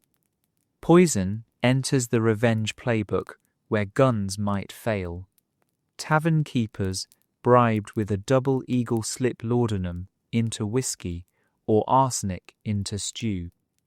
Hunters protect themselves by ordering sealed bottles, breaking the cork only after inspecting the stamp, and by tipping cooks in advance so the kitchen feels loyalty to their coin rather than to whispered threats. Some travel with tin mess kits and insist on frying their own salt pork, a habit mocked by casual diners until everyone remembers the Utah posse who sank into opium dreams after a single communal supper. Lone hunters face particular danger on the trail, so ad hoc alliances form for the ride home. 2 or 3 bounty riders agree to share guard shifts and then split at the county line, each veering for separate destinations. The temporary pact lowers ambush odds simply by multiplying eyes. Trust stays thin but practical. Men swap coffee, not secrets, and keep saddles close even while sleeping. Should trouble appear, cooperation lasts exactly long enough to scatter the attackers or ride through them. After that, each hunter becomes smoke on the wind again, wary that yesterday's ally might turn next season if posters change. Some avengers favor legal sabotage over bullets. They bankroll lawyers who contest the identification, hoping to invalidate the capture and nullify the reward. A clerk who voids a payment cannot force a hunter to refund what is already spent, but he can halt new funds held in escrow. Court summonses sometimes trail a rider for months, dispatched to every post office on the route of major trails. Avoiding the paperwork equates to dodging the law, which might spawn new warrants under the label fugitive from justice. The irony of becoming the quarry by clerical whiplash is not lost on any seasoned hunter. Counter-strategy requires cultivating allies with long memories. Hunters donate small sums to church charities, buy reading primers for schoolhouses, and tip blacksmiths a nickel extra because one day an anvil man might mislead strangers asking which road the tall fellow took. A web of slight favors becomes an invisible shield. In Fort Smith, a hunter once survived an ambush when a telegraph kid sprinted a mile to warn him that 3 rough men were asking after a one-eyed rider. The boy acted because months earlier that same hunter had fixed the lad's kite with rawhide lacing and said, "Keep the change." Hardware helps too. Double-loop lariats draped over the saddle horn can flip into barricades faster than men on foot expect tangling legs and buying seconds. Shotguns loaded with cut shell rounds turn soft pine doors into instant loopholes, letting a besieged hunter answer rifle fire without exposing shoulders. Revolvers carry 2 cylinders, one standard lead, one loaded with candle stub wax over powder. The wax shreds flesh at 6 paces, but stops inside a wooden wall, making bunkhouse defense less likely to kill sleeping innocents beyond. Hunters think of everything because every oversight might be engraved on their headstone. With time, paranoia matures into habit. Hunters sit facing doors, keep hats brim up to widen peripheral vision, and revisit vantage points overlooking their own ranch trails before unsaddling for the night. Mailboxes get checked with a long stick first, just in case someone tucked a percussion cap trap inside. Even the act of bathing becomes tactical. A washtub moves near a window only after shutters are barred, and a partner stands watch with a carbine across his knees. These precautions sound extravagant until a newspaper runs a 2-paragraph notice. Well-known bounty tracker Caleb Stone found strangled in his own tub Thursday night. Motive suspected reprisal. Yet constant vigilance can consume more life than any outlaw's bullet. Hunters who last learned to place boundaries. They carve clear lines where fear must obey routine. Sunrise coffee happens, ambush risk or no. A harmonica still plays by moonlight on birthdays. Laughter echoes in corrals when a colt tries to chew a hat brim, and for a few breaths the hunter remembers that the world spins for reasons beyond vendetta. Those pauses refuel resolve, reminding body and mind why the next ride is worth the risk. Revenge may stalk the edges, but purpose rides center trail. When hunters gather years later in some weathered saloon, they rarely brag about gunfights anymore. Instead, they trade the quieter victories. The night they spotted a boot toe behind a rain barrel and slipped away unseen. The clerk they bribed with a peppermint stick to send avengers west instead of north. The prayer whispered by a ranch wife that made them dismount and choose a different creek crossing at dusk. Survival stories speak louder than any notch on a revolver grip.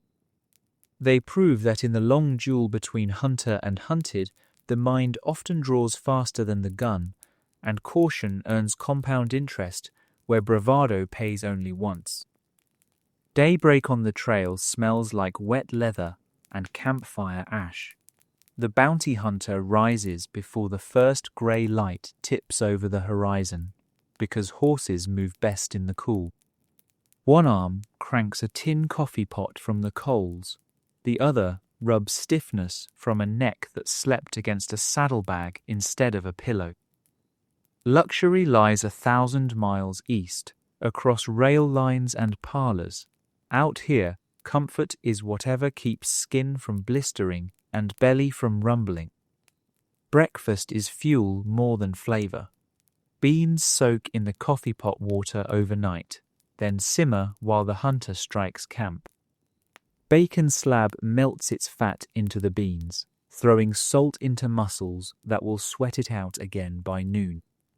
Some riders carry hard tack, rock-hard squares of flour, salt, and water baked to fossil toughness.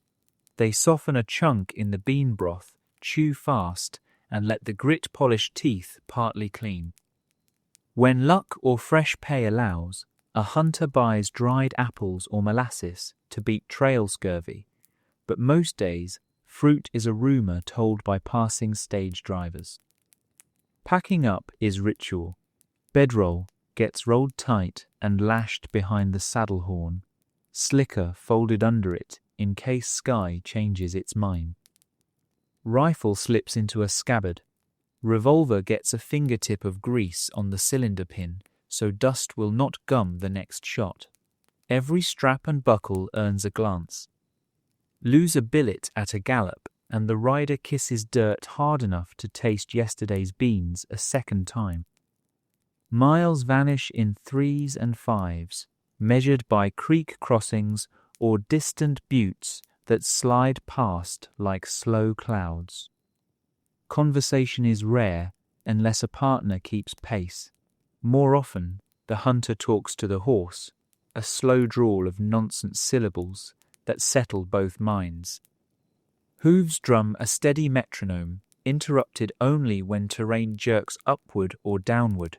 Uphill the rider dismounts, leads the animal to save its lungs, and feels calf muscles stretch like new rawhide.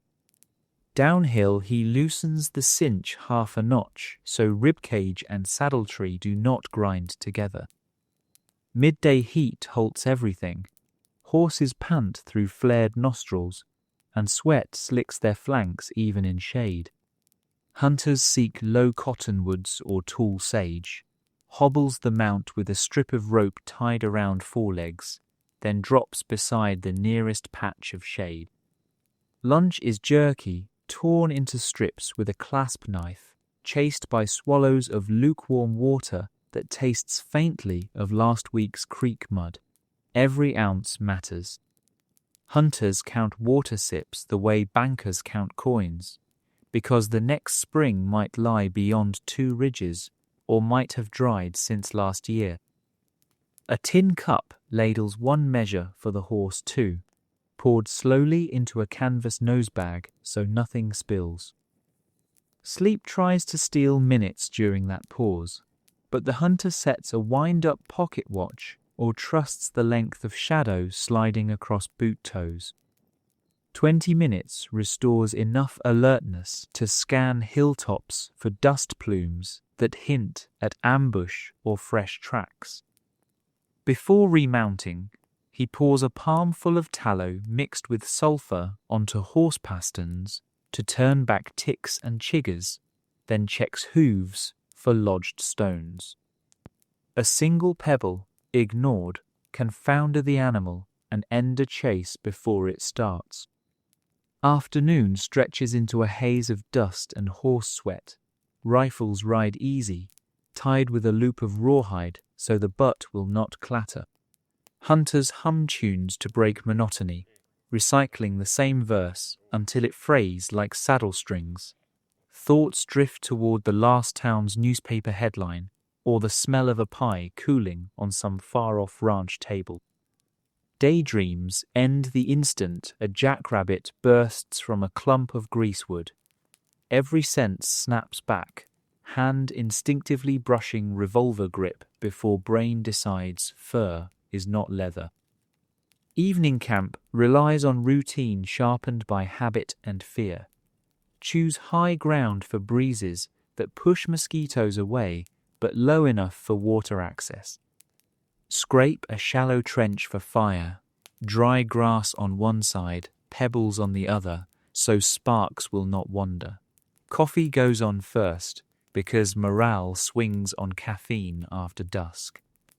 Beans, bacon, maybe a pinch of chile if a Texan trader crossed paths last market day. Hunters fold their coats into makeshift pillows, boots kept on, but laces loosened in case a quick dash becomes necessary. Saddles lean upside down to air sweat-soaked blankets, and rifle rests within arm's reach, muzzle angled away from feet.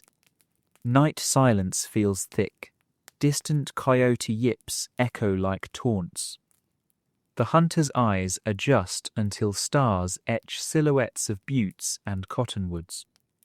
One ear tunes to horse-cropping grass, the other scans darkness for footfalls heavier than rodents. Sometimes paranoia wins.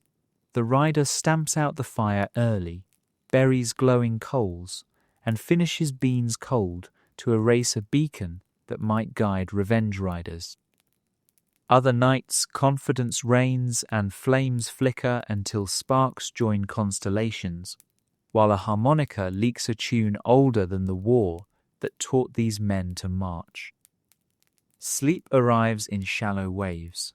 A hunter on solo watch dozes in 10-minute slices, waking when horse edges outside the hobble circle or when wind shifts enough to change smell in the air. Dreams mix real and remembered danger, face of a gunman subdued last month, smell of gunpowder at his trial, taste of courthouse dust when coins dropped. Dawn finally paints the horizon the color of tarnished brass, and breath hangs like mist above coffee again. Occasional rest days reset body and beast. Find a creek with grassy banks, strip saddle, and let horse roll until red dust turns loin hair dark brown. Hunter uses the brake to mend gear, patch saddle skirts, replace lost buttons, rub harness soap into cracked latigo. Thread and needle fix trouser crotch torn by constant chafe.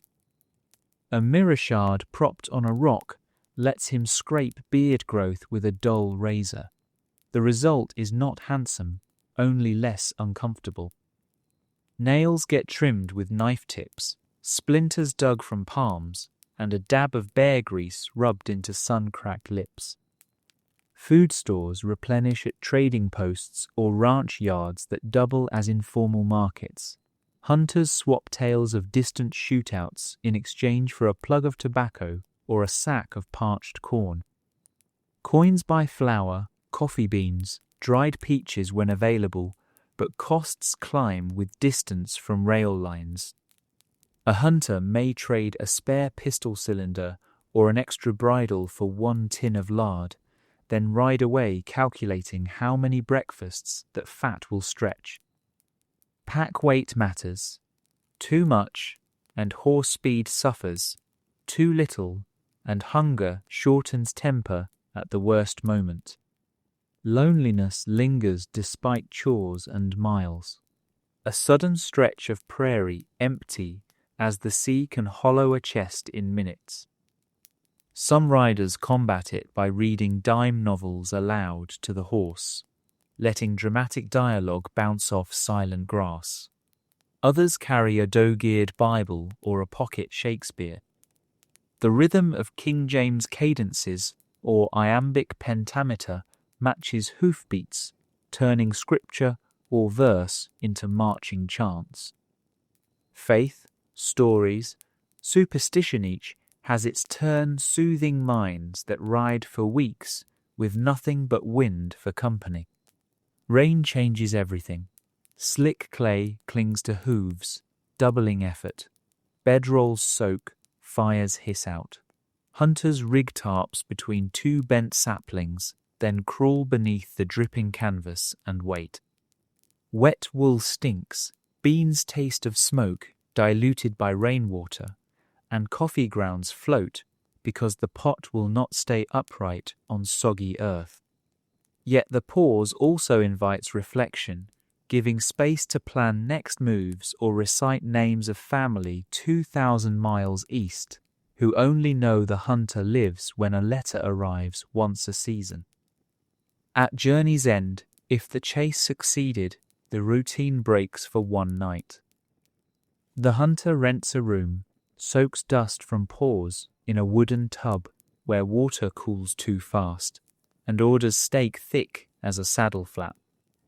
He drinks coffee served without grounds, maybe splurges on a slice of apple pie, whose sweetness shocks a tongue accustomed to brine. The next dawn, however, saddle leather creaks familiar, beans boil, and the road stretches forward again. In the ledger of a bounty hunter's life, comfort is a short-lived line item. Motion, caution, and simple calories are the columns that never close. Living in the saddle teaches 2 immutable truths.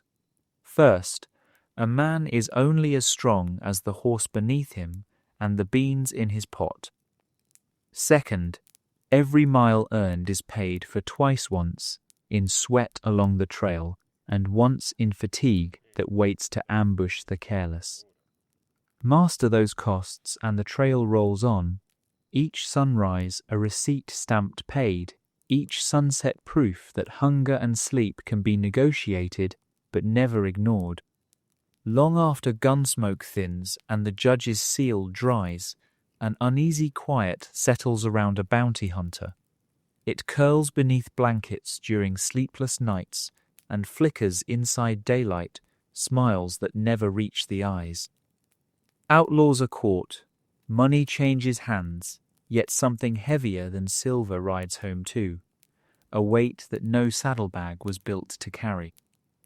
Frontier legends celebrate nerve and aim, but they leave out the private arithmetic of conscience, the whispered questions that stain victorious mornings darker than any campfire soot. Each chase begins with paperwork that reduces a human being to a dollar sign. Hunters know the poster's portrait may be wrong, the witness testimony may wobble, and the sheriff who swears a warrant can be chasing re-election more than justice. Still, a signature on parchment becomes permission to stalk, bind, and at times kill. The hunter counts on the law for moral cover, yet a nagging voice asks whether cash has replaced judgment. When deputies wear badges, their oath shields them from doubt, but freelancers must forge their own armor of justification. Some pound the metal hard, repeating, "I bring order where none exists," until the mantra rings hollow. Others distract themselves with logistics, checking cinches or boiling coffee a shade darker, as if color alone can drown scruples. Mistakes happen. A fugitive's brother shares the same jawline and scar, and the wrong man spends a week in irons before witnesses clear him. A drunk gambler mishears a description, points a finger, and the hunter reacts too fast in a saloon doorway. The bullet flies, the crowd scatters, and the man on the floor is innocent by every measure that matters. Officially, clerks chalk it up to hazard, but the shooter carries home a new nightmare. It slips behind eyelids when coyotes yip at midnight, replaying the twitch of surprise on a stranger's face. Some hunters dull the replay with whiskey, others with laudanum, and a few with the muzzle of their own revolver, turned inward after dawn finds them still awake. Even clean captures crouch under moral grey. Posters rarely list context. The horse thief may have stolen to feed children. The train robber may be striking back at a railroad that swallowed his land. Hunters tell themselves the judge will sort such stories, but in frontier courts nuance drowns beneath docket backlogs. A live prisoner sometimes hangs for crimes the hunter silently suspects were exaggerated. The noose jerks, townfolk cheer, and the hunter's stomach knots at the memory of the prisoner's last words often, apologies whispered too late, or declarations of innocence swallowed by crowd noise. The rope's creak can echo for years, audible whenever a stiff wind tugs barn rafters. Some wrestle with the legacy of slave catching that birthed parts of their craft. Veterans who once pursued freedom seekers for southern planters feel the stain linger on their hands despite later chasing violent felons. They scrub saddles and rifle stocks, yet guilt sticks like powder fouling inside a barrel. Younger hunters hear stories of that era and wonder if their own work will one day wear the same shame.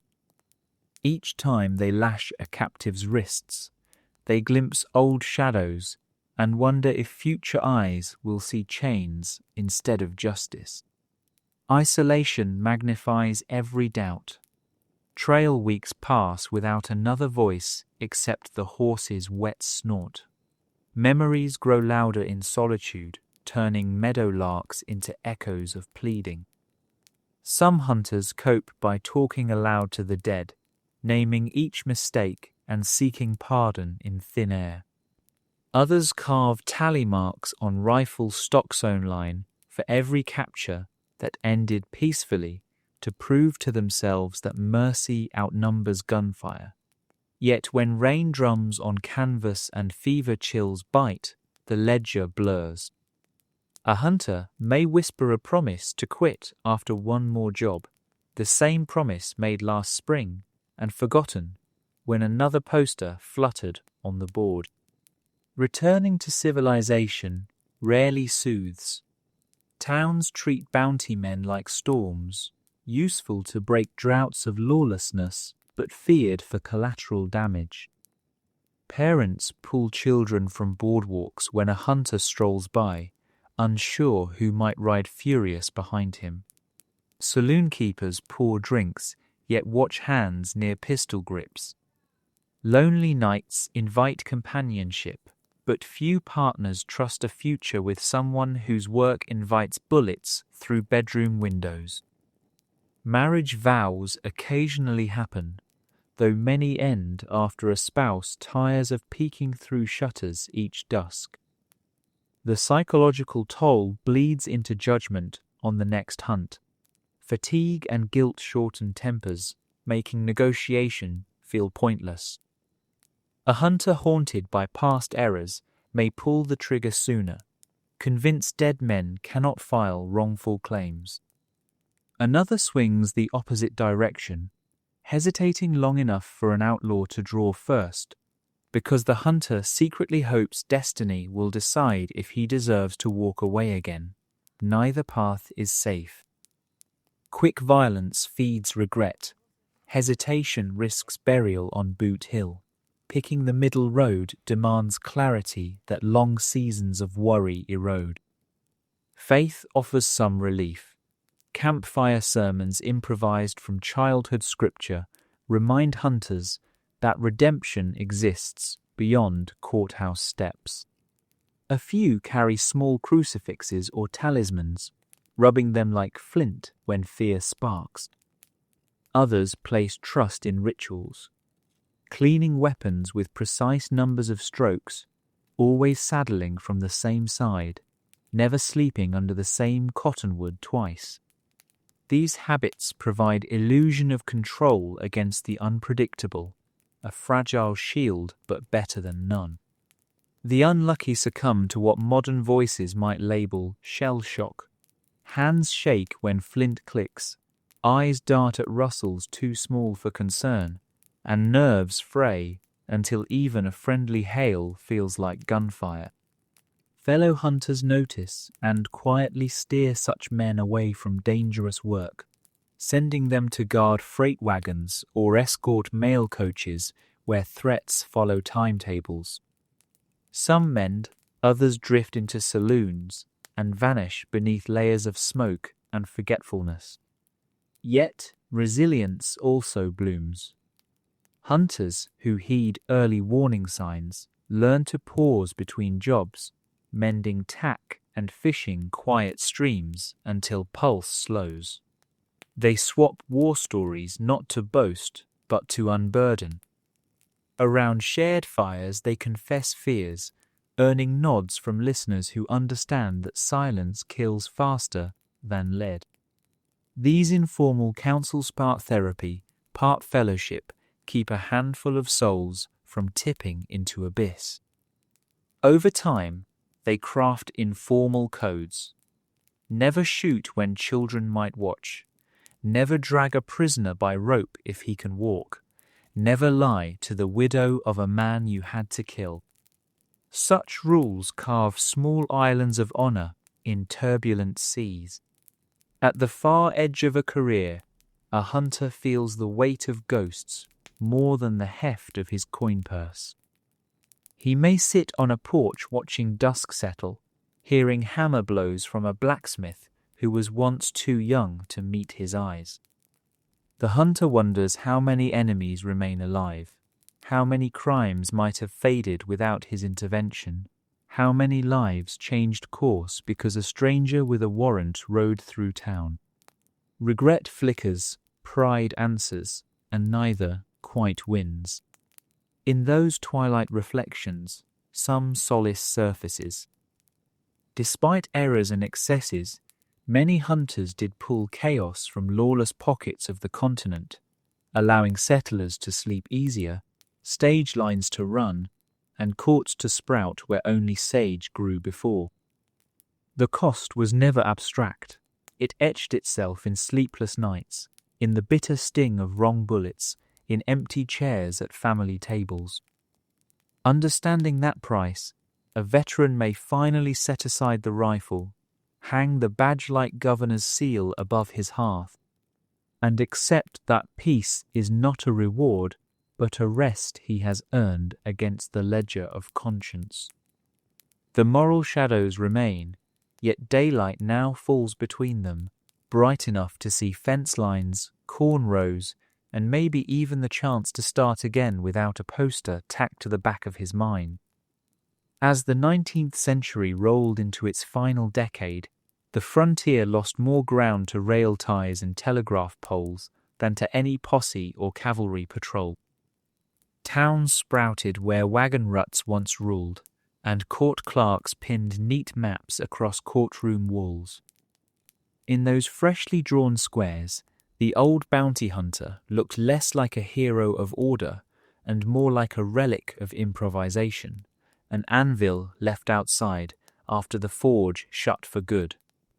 The profession did not vanish overnight, but a slow erosion wore it down until the last posters curled on bulletin boards and no one bothered to replace them. Technology fired the first decisive salvo. Telegraph lines, once sparse, soon webbed every important junction, delivering descriptions of fugitives faster than any rider could gallop. Where a hunter once hustled across 2 states to alert the next sheriff, a single wire now carried the warning in minutes. Railroads then shrank distance further. Deputies boarded an evening train, slept in a hard seat, and stepped off at dawn in another jurisdiction, ready to serve an arrest warrant themselves. Faces grew familiar thanks to photography. Tintypes pinned inside post offices replaced guesswork sketches, making misidentification harder, thereby weakening the hunter's specialty of intuitive recognition. Government structure evolved too. States formed professional detective bureaus with salaried officers whose paychecks did not depend on each successful capture. When the Department of Justice created the Bureau of Investigation in 1908, federal reach expanded across borders that once sheltered runaways. A steady salary, travel allowance, and badge glamour lured talent away from risk-laden freelance work. Hunters found themselves either recruited into these ranks or edged out by competitors who carried credentials that opened doors without palm greasing. Legal reforms sealed more cracks. Legislatures weary of private gunmen pitched stricter liability laws. If a hunter shot the wrong man, civil damages no longer required years of wrangling. Courts could award hefty sums quickly, sometimes in counties the hunter never visited. Insurance companies offering policies to detectives hiked premiums for freelancers to punitive levels, pricing many out of business.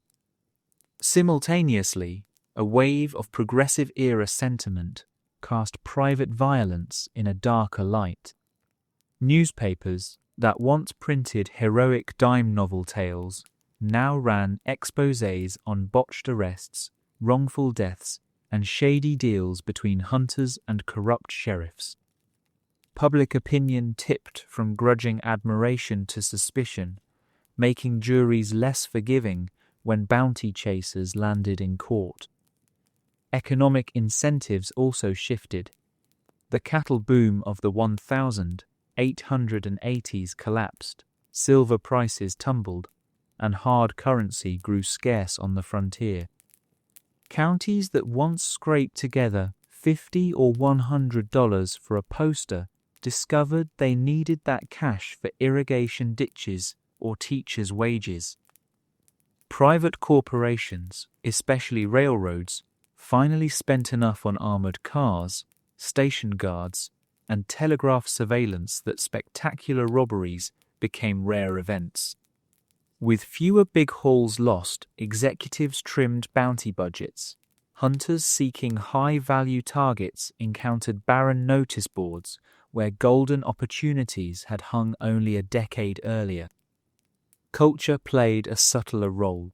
The very myths that once inflated the bounty hunter's reputation now boxed it into nostalgia. Wild West shows toured the nation, featuring ex-outlaws and retired lawmen reenacting gunfights on dusty arenas for cheering crowds. The hunter's image fossilized as entertainment, even while modern city dwellers embraced new heroes like detectives in bowler hats decoding crimes with magnifying glasses. Young readers devoured Sherlock Holmes rather than Deadwood Dick, shifting excitement from six-gun showdowns to cerebral puzzles. The profession that thrived on danger lost its narrative spark in the popular mind. Some hunters adapted. A handful joined detective agencies, trading spurs for typewriters and learning to file case notes instead of carving trail signs. Others shifted sideways into railroad security or industrial strike-breaking, earning regular pay but at the cost of being labeled muscle for corporate bosses. A smaller set repackaged themselves as guides for adventure-seeking tourists who wished to ride the old trails safely. These men told campfire stories about infamous shootouts to Eastern bankers who paid more for thrills than most sheriffs ever paid for warrants. Yet many could not or would not change. Aging trackers who knew every waterhole between the Canadian River and Santa Fe found their knowledge undervalued when automobiles appeared, humming down new roads that bypassed those hidden springs. The last posting, they answered, sometimes ended with a deputy thanking them politely, but explaining that regulations now forbade private parties from transporting prisoners across state lines. Travel costs swallowed meagre fees, and the hunter rode home pocketing little but dust. Despite decline, the legacy endured. Bail bondsmen and modern fugitive recovery agents trace a direct lineage to 19th century bounty chasers, though today's practitioners operate under tighter statutes and background checks. Terms like skip tracer, manhunt, and wanted poster remain in everyday speech. Hollywood mined the archetype endlessly. From black and white serials to big-budget blockbusters, the lone horseman tracking justice across wide vistas never stopped filling seats. Each reinvention glossed over darker truths yet preserved core elements. The relentless pursuit, the tension between law and personal code, the lonely silhouette against an endless sky. On the legal side, precedents set in dusty courtrooms linger in modern extradition policies. Early cases about hunters dragging suspects over borders raised questions about state sovereignty and due process that influenced later rulings on interstate rendition and citizens' arrest powers. Even arguments about cash rewards resurfaced in debates over whistleblower bounties and asset forfeiture, showing how frontier solutions echo inside contemporary halls of government. Communities once protected by freelance hunters left physical tributes too. In small Texas towns, weather-beaten posters framed behind glass in museums list rewards of $10 or $50 next to the captured date, each sheet a snapshot of fiscal desperation and hope. Family law in pockets of Arizona recalls great-grandparents saved from horse thieves by a passing tracker who asked only a meal and a feed bag in return. These stories soften the edges of a trade that often relied on raw violence, reminding descendants that imperfect guardians can still tip balance toward survival in fragile settlements. A few graves scattered across prairie cemeteries tell the quiet end of men who never transformed, their markers etched with epitaphs like "He rode for justice" or "No braver heart." Others lie in unmarked plots because no county set aside funds for a stone. Between them stretches the silent ledger of the profession's cost, bullets, fever, regret, and the strange comfort of having served a need that no longer exists. In the final accounting, bounty hunting faded because the country that birthed it finally caught up with its own ambitions. Railroads shrank horizons, telegraphs sped information, courts extended reach, and professional police replaced ad hoc poses. What began as a practical patch for a sprawling republic grew obsolete when the republic knitted itself tighter. Yet the imprint remains whenever a wanted bulletin flickers on a digital billboard, whenever a detective knocks on a door 2 states away, guided by a national database. Whenever a storyteller evokes the cool resolve of a rider who will not rest until the fugitive stands before the law.